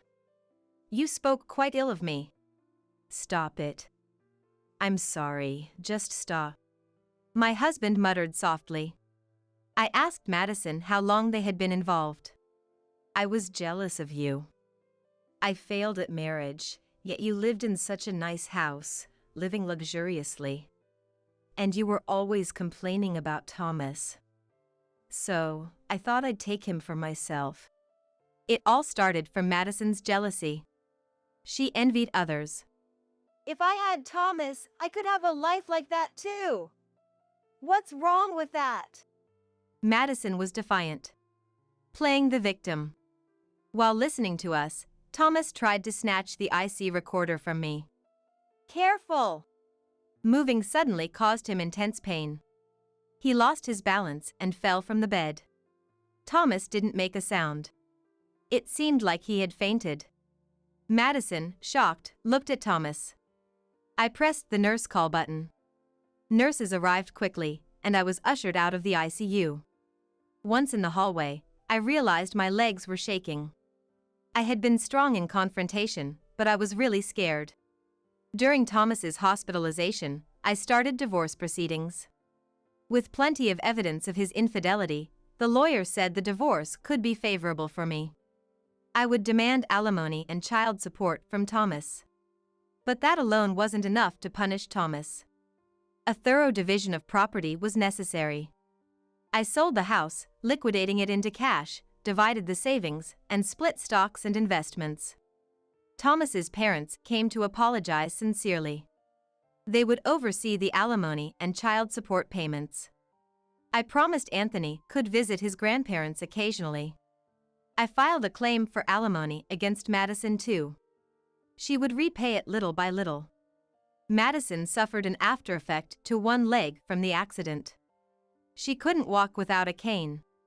Thomas's condition was worse. He was close to needing a lower limb amputation. He became wheelchair-bound.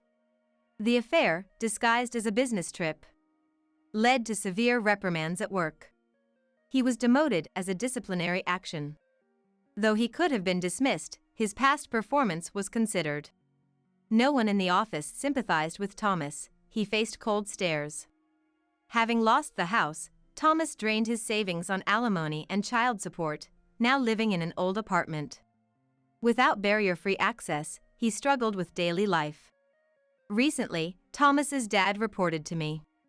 Thomas and Madison had broken up. For Madison, a wheelchair-bound Thomas was no longer desirable. Thomas and Madison never imagined things would turn out like this. They must be haunted by regret now, wishing they had refrained from lying and stepping over the line. But it's too late for regrets. Nothing can undo the past. Anthony and I decided to move back to my parents' house and live with them. With my parents around and Anthony starting at daycare, I found time for myself and got a job at a local real estate company. I'm vigorously studying to obtain several real estate qualifications. Anthony, loving the increased opportunities to be in nature, seems to be thoroughly enjoying life here. Every morning, before the sun rises, he goes to the fields with Dad to care for the crops. Anthony loves watching Dad operate the tiller. He must think of him as a hero. After helping in the fields, Anthony heads to daycare, plays to his heart's content, and returns home. Living in the countryside has made him sturdier and more sun-kissed compared to our urban life. It seems being surrounded by nature is better for Anthony. My parents are happy and smiling all day, enjoying the lively atmosphere. Max, the hero of this whole situation, seems to love it here too. He used to be reluctant to go for walks, but now he eagerly awaits them every morning. He loves being in the fields with Anthony and Dad, playing and getting muddy. Recently, during a family picnic by the river, Anthony suddenly stood up. When I grow up, I want to be like Grandpa. Dad, with a big smile, patted Anthony's head. Mom watched Anthony with joy in her eyes. I did what you could never do for Yosef. With those words, she showed off her newborn niece, Amelia, to me. Seeing me struggle for words, Yara wore a triumphant smile. Doesn't she look adorable, just like Yara? I bet she'll be a model or an actress someday. My betraying husband, Yosef, then added an insult to his remark. Time to head home, I guess. We've been able to show our happiness to the single Kayla over here, so it's been quite as satisfying today. Yosef exchanged a sly glance with Yara, both grinning deviously. What did they think of children? Were they just tools to flaunt in front of me, who couldn't have kids? Their attitude was pushing my anger to its limits. That's when I realized something. Wait, this child. What is it? You're looking serious, all of a sudden. Yosef responded, slightly caught off guard by my mutter. I couldn't help but find the situation amusing and began to chuckle. Gently stroking the baby's cheek, I replied. Such an angel, but her skin. As I revealed a certain truth, the smug looks on their faces froze instantly. My name is Kayla, 52 years old. My husband, Yosef, is an executive at a major trading company, whom I've supported as a housewife for many years. Yosef occasionally brings colleagues over to enjoy my cooking. Most of what comes out of Yosef's mouth are boasts about his younger days. His colleagues, brought along, would force a smile and endure his long stories, saying, "That's amazing." When they praise my cooking as delicious, Yosef smirks unpleasantly and says, "Well, that's about the only talent she has." She's eating off my high salary, so she better do at least this much, or she's just useless. And so he said, belittling me in front of his subordinates. I'd be lying if I said it didn't bother me, but I always reminded myself that I wasn't in a position to argue. It's been almost 30 years since we got married, but we've never had children. I always dreamed of having at least 2 kids after marriage. Despite spending time and money on fertility treatments, we were never blessed with children. I felt a sense of guilt for not being able to bear children. So, no matter how heartless Yosef's words were, I'd smile and think, I can endure this much. When Yosef talks about work, his eyes shine like a boy's, and I was happy to support him in any way I could. After all, I'm in love with Yosef. Apart from cooking, I had another talent. It was sewing, a hobby since my student days. I started making hand-sewn dolls, imitating my mother. They became quite popular among my friends. I used this skill to help with the household finances, making stuffed animals and charms. It might not be much compared to my husband's high salary. But I kept continuing with this small side job, hoping to at least treat Yosef to some nice meals. Our apartment becomes a weekend retreat for my niece Yara. Yara, my sister Megan's daughter, works in admin at a small trading company. She had a reason for her frequent visits. And that was to support a budding idol group. Did you see Trevor on TV the other day? He looked so cool. Yara arrived, fanning herself with a paper fan bearing a young man's face. Trevor, the man on the fan, is the leader of that idol group. They perform regularly at a club near our apartment every weekend, which is why Yara often stays over. Yara, your collection seems to have grown again, hasn't it? Each time Yara visited, her belongings in our room increased. I mean, come on. When new merchandise comes out, I just have to have it. Plus, Trevor is the most popular, so it sells out right away. I couldn't help but smile wryly at my niece's excitement before a performance. I understand the joy of buying your favorite idol's merchandise. I used to collect records of my favorite singers. But I wondered why she felt the need to bring all her new purchases to our house. Isn't it hard to carry all that around? It's fine. I'll just store my stuff here. Yara nonchalantly placed her bags in the corner of our bedroom. It's just me and my husband, so we don't have much space, you know. Ah, come on. It's fine. Uncle just comes home to sleep, right? Resigned, I had no choice but to accept my niece's whims. Oh, and I almost forgot. Mom made me bring this. With that, Yara pulled out a set of premium tea from her bag. My sister Megan and her husband occasionally sent gifts, and always made sure Yara brought something with her whenever she stayed over. Oh my, they didn't need to. After graduating high school, Megan worked far away until she was 30, then took over the family's variety store and married Kevin, an employee there. Since a large shopping center opened nearby, their business has suffered. So I always told her there's no need for such gifts. I'm sorry Yara's been such a bother. Megan would apologize over the phone, sounding guilty. However, Yara herself has become hard to ignore lately. She began entering our house even when we weren't home. It turns out Yosef has given her a spare key. She's here every week, might as well have one. Yosef had a soft spot for her. Uncle, you're the best. Yara would hug Yosef's arm, and he'd smile proudly. All right then. At first, I tried to be accommodating. But, 3 months later, a cash-filled envelope I kept in my bedroom drawer was missing. When I asked Yara, she nonchalantly replied, "Sorry, Aunt Kayla. I borrowed it. I really wanted Trevor's new merchandise." She looked at me with pleading eyes, but Yara has a job. She should be making enough to get by. Wouldn't buying it with your own money bring you more joy? Of course, I want to. But my salary isn't enough. Her casual words weighed on me. How much is she spending on this obsession? But it wasn't just about money. I noticed my skincare products were running out unusually fast. Since Yosef never used them, it had to be Yara. Confronted, she admitted it without hesitation. Sorry, Aunt Kayla. I just thought I'd use them since they were there. What did she mean since they were there? That cream was expensive. I frowned, and Yara pretended to shiver and rub her arms. Aunt Kayla, you're scary. Then Yosef would join in and laugh beside Yara. Come on, it's not a big deal. Don't laugh, you should be scolding her. Don't get mad. You look older when you frown like that. Yosef, usually not much of a joker, becomes chatty around Yara. I found particularly displeasing. Anyway, I don't want you using our things without permission. You have a job, so buy your own stuff. If you continue using mine, I won't let you stay over again. I'll make sure your mom knows that too. When I lectured Yara, Yosef turned red and shouted. Enough already. The things you use aren't even earned by you, are they? I'm the one who's worked for all of it. I'm not living in luxury. I've been cutting corners, managing with what we have. I'm not splurging on hobbies like Yara.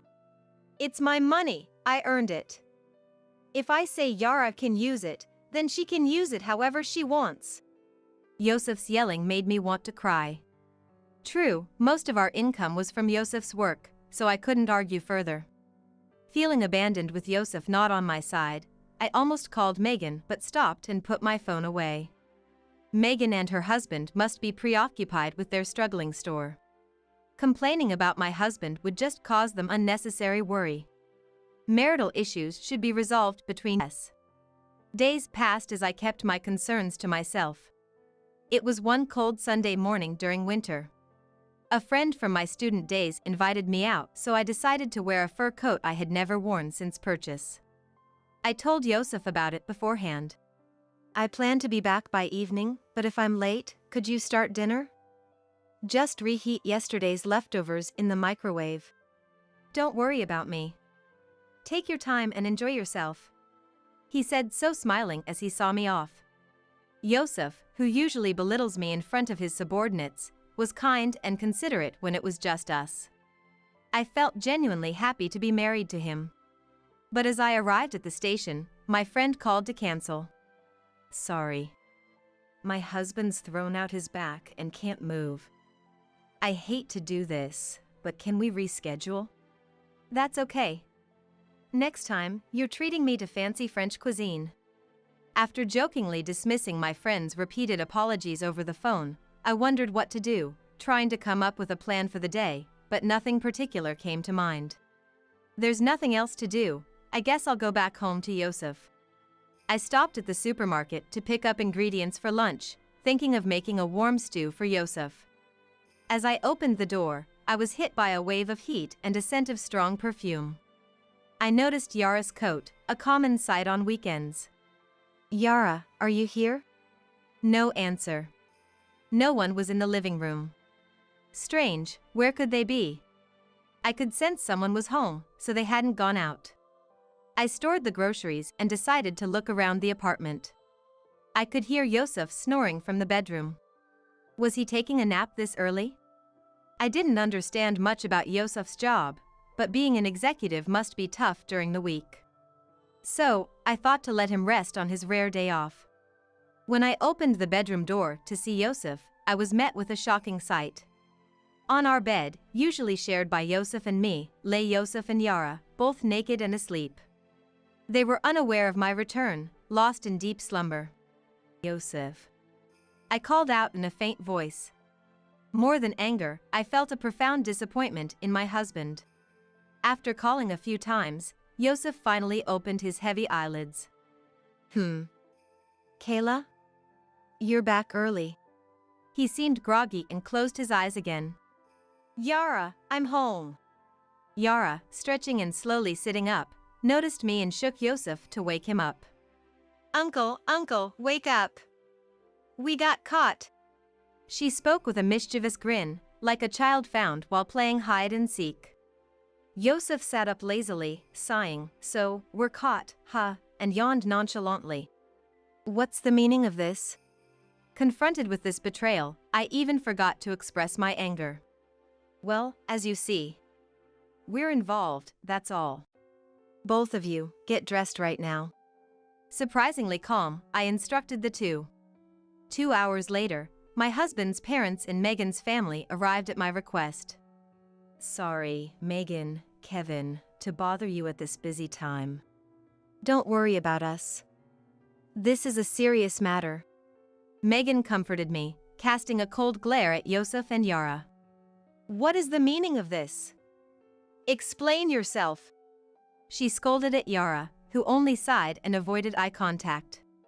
And to my surprise, she was checking the latest Idol group updates on her phone. This is not the time for that. Megan scolded, snatching the phone away. Yara just clicked her tongue. Kayla, I'm so sorry for what our foolish son has done. Emily, my mother-in-law, tearfully apologized. Both in-laws were over 80, and it must have been hard for them to come in this cold. Do we really need to drag these old folks into this? Yosef complained. John, my father-in-law, slammed the table. Do you have no sense of responsibility? Yosef, after such a terrible betrayal to Kayla. You're unbelievable. Emily said in dismay. Yosef, how could this happen? Can you give me a satisfying explanation? No need to explain. Any man would prefer a young and cute girl like Yara over an old lady like her, right? As a man, I'm ashamed of you. John shouted at Yosef, who showed no remorse, his face turning red with anger. Yara is no better. How could you hurt Kayla, who's always been so kind to you? Where did we go wrong? Kevin, usually quiet, sighed in dismay. It wasn't Aunt Kayla who took care of me, it was Uncle Yosef. He buys me whatever I want. He even lets me use all the cosmetics and bags in this house. So different from Aunt Kayla, who's so petty. Yara, apologize to Kayla. No way. Why should I apologize to her? I don't need an apology. Even if you did, it wouldn't repair my relationship with Yosef. I spoke calmly. I reflected on the 30 years I had devoted to Yosef, enduring his belittling behavior because I believed he loved me. But his betrayal shattered everything I had held dear. Let's get a divorce. There's no other option. Is that what you want, Kayla? Megan asked, and I nodded firmly. Thanks, Kayla. now we can marry openly," Yosef said, hugging Yara. They gazed at each other, unconcerned about the family's presence. "On the way here, Dad and I decided, if you showed no remorse, we would disown you today," Megan said to Yara, her voice tinged with anger and sadness. "That's fine. I don't need you guys anymore. I have Uncle Yosef now." "Then it's decided. Don't ever cross our doorstep again," Kevin declared firmly. "Yosef, we too have decided to disown you today." Megan's family and my in-laws apologized to me before leaving in a somber mood. Afterward, my divorce from Yosef was finalized. The divorce mediation, handled by lawyers, granted me compensation from both Yosef and Yara. Yosef, not wanting to burden Yara, paid both their shares in full. Within a month of our divorce, Yosef remarried Yara. "I'm an executive at a major trading company. I can afford it. You can have all the marital assets," Yosef boasted, relinquishing his shared property. Despite his pride, he seemed to be struggling financially after paying both settlements. But he was a stranger to me now, so I focused on moving forward. I returned to my family home and began helping at Megan's variety store. Both my elderly parents were in a care facility. I took over the shop when Megan and her husband visited them. "Sorry for always making you help out. It's me who should be grateful. I can't expect to be fed without doing anything." Megan and her husband always looked out for me after what I had gone through. Mostly out of concern for the mistake their daughter had made. Their feelings were so apparent that I felt more apologetic than they did. That summer, 3 years after I had returned home, Yosef and Yara unexpectedly appeared before me. "Why are you here?" I was stunned to see them smiling as they entered the shop. "It's been a while, Aunt Kayla," Yara greeted, holding a newborn baby in her arms. Seeing the baby, I was at a loss for words. Since Yara was holding the child, it must be her baby. That would mean the father is, of course, Yosef. Seeing my speechlessness, Yara wore a triumphant smile. "I did what you could never do for Yosef," she said, playing with the baby. She now called Yosef by his name, not uncle anymore. That reality shook me deeply. Then Megan and her husband returned. "What are you doing here after all this time? Is that how you greet your daughter who's just returned home after 3 years?" Yara retorted, showing off the baby. "Look, Mom. Our child, Amelia. She's your first grandchild." "Indeed. Congratulations," Megan replied emotionlessly, avoiding her daughter's gaze. Yara turned to me, smiling. "I came to announce the birth of my daughter. Celebrate with us, Aunt Kayla. Say hello to Amelia." "Enough. What on earth are you thinking?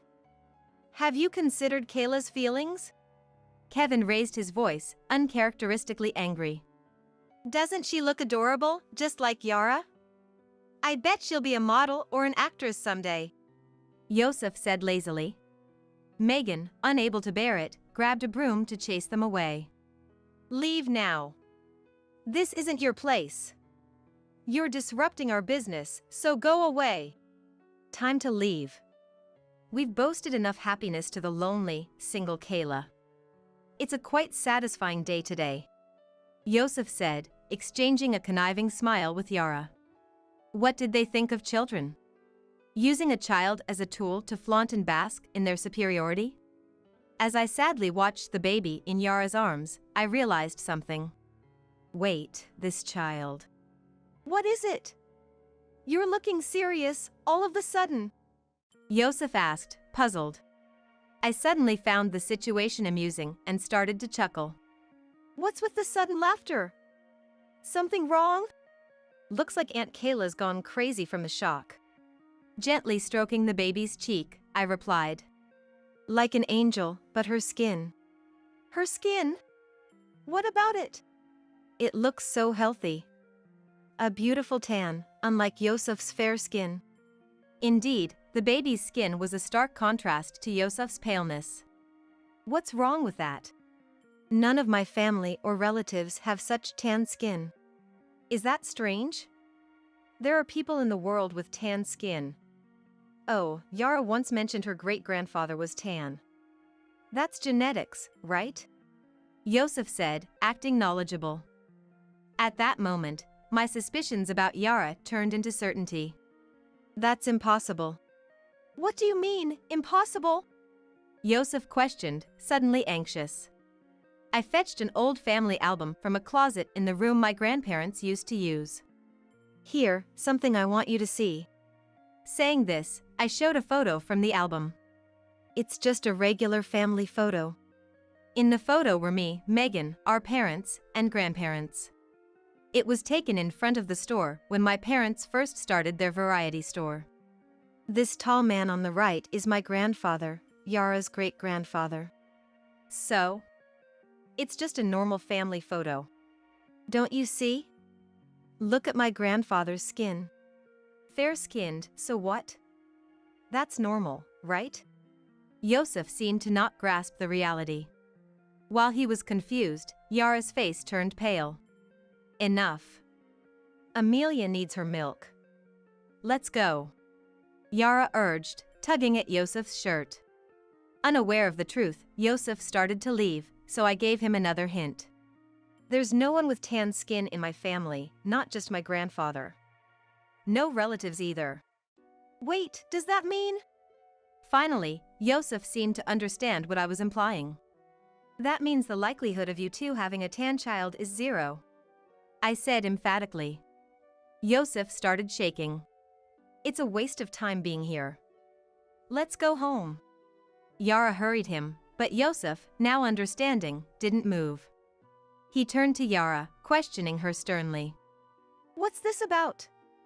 Our child shouldn't be tan. Then whose child is this? There's something else I want you to see. I snatched Trevor's keychain from Yara's bag and showed it to Yosef. Trevor, known for being half Hispanic and half American, publicly acknowledged his mixed heritage. Yara had always admired Trevor's mixed heritage, often praising his appearance as cool. This guy. He has the same skin color as Amelia. Yara, initially frightened, quickly turned defiant and laughed. Oops, looks like I got caught. That's right. Amelia isn't your child. She's mine and Trevor's. I seduced him, and he fell for me immediately. Yara boastfully recounted her affair with Trevor. You've been deceiving me? Seriously, did you think a young and cute girl like me would be into an old guy like you? Hilarious. I approached you because you're an executive and seemed wealthy. With your money, I could buy lots of Trevor's merch and win him over. So, I was just an ATM to you. Yosef realized the truth and erupted in anger. Of course. I endured it for the money. Who would willingly share a bed with an old man like you? I let you live in a dream for 3 years. You should thank me. What did you say? Megan, my husband, and I were stunned as Yara and Yosef argued. Enough, both of you. The baby is crying. Can't you hear her? Megan shouted, stopping their quarrel. I can't stand this anymore. You're not family, just strangers. Leave now. Megan ushered Yara and Yosef out. Poor Amelia. That was my honest thought. 2 months later, Yosef visited me alone. Suddenly bowing deeply, he shamelessly begged, "Please, Kayla, give me another chance. I did a DNA test. There's no blood relation between me and Amelia." I was deceived. Oh, really? And? I couldn't forgive Yara and Trevor for conspiring to make me raise their child. I stormed into Trevor's dressing room at a concert and demanded compensation. Oh my. How challenging for you. I humored him, though I was indifferent. I had already learned about the scandal from the TV and magazines. Trevor impregnated a married fan and let the husband raise the child as his own. This scandal became widely known, bringing national attention to the obscure idol group. Facing nationwide criticism, Trevor's agency couldn't defend him and ended his contract, as reported by tabloid TV. I saw it on TV. They're responsible for their actions. Right? They're terrible. Yosef laughed, thinking I was agreeing with him. Moreover, the tabloids, not easing their investigative efforts, ruthlessly delved into the life of Trevor's partner, Yara. Astonishingly, it was revealed that Yara had been physically involved with multiple men besides Trevor, earning money from them. Apparently, her goal was to financially support Trevor. You see? I'm just another victim deceived by them. So please, let's start over again. I decline. As Yosef tearfully begged, I replied emotionlessly. I called Kevin from the back of the store to escort Yosef out. If you keep bothering Kayla, we'll call the police. Kevin's firm warning sent Yosef away, dejected. A month passed. Though the media frenzy had subsided, reports about Trevor and Yara continued. Trevor, ousted from the group, was reportedly exploiting Yara for money. Yara started working at a nightclub to make ends meet. Raising a child was proving difficult for Yara and her strained finances. In the end, feeling sorry for Amelia, Megan and her husband decided to take her in and raise her. There's been a lot, but she's still our granddaughter. That's right. The child is innocent. The couple cared for Amelia while managing their store.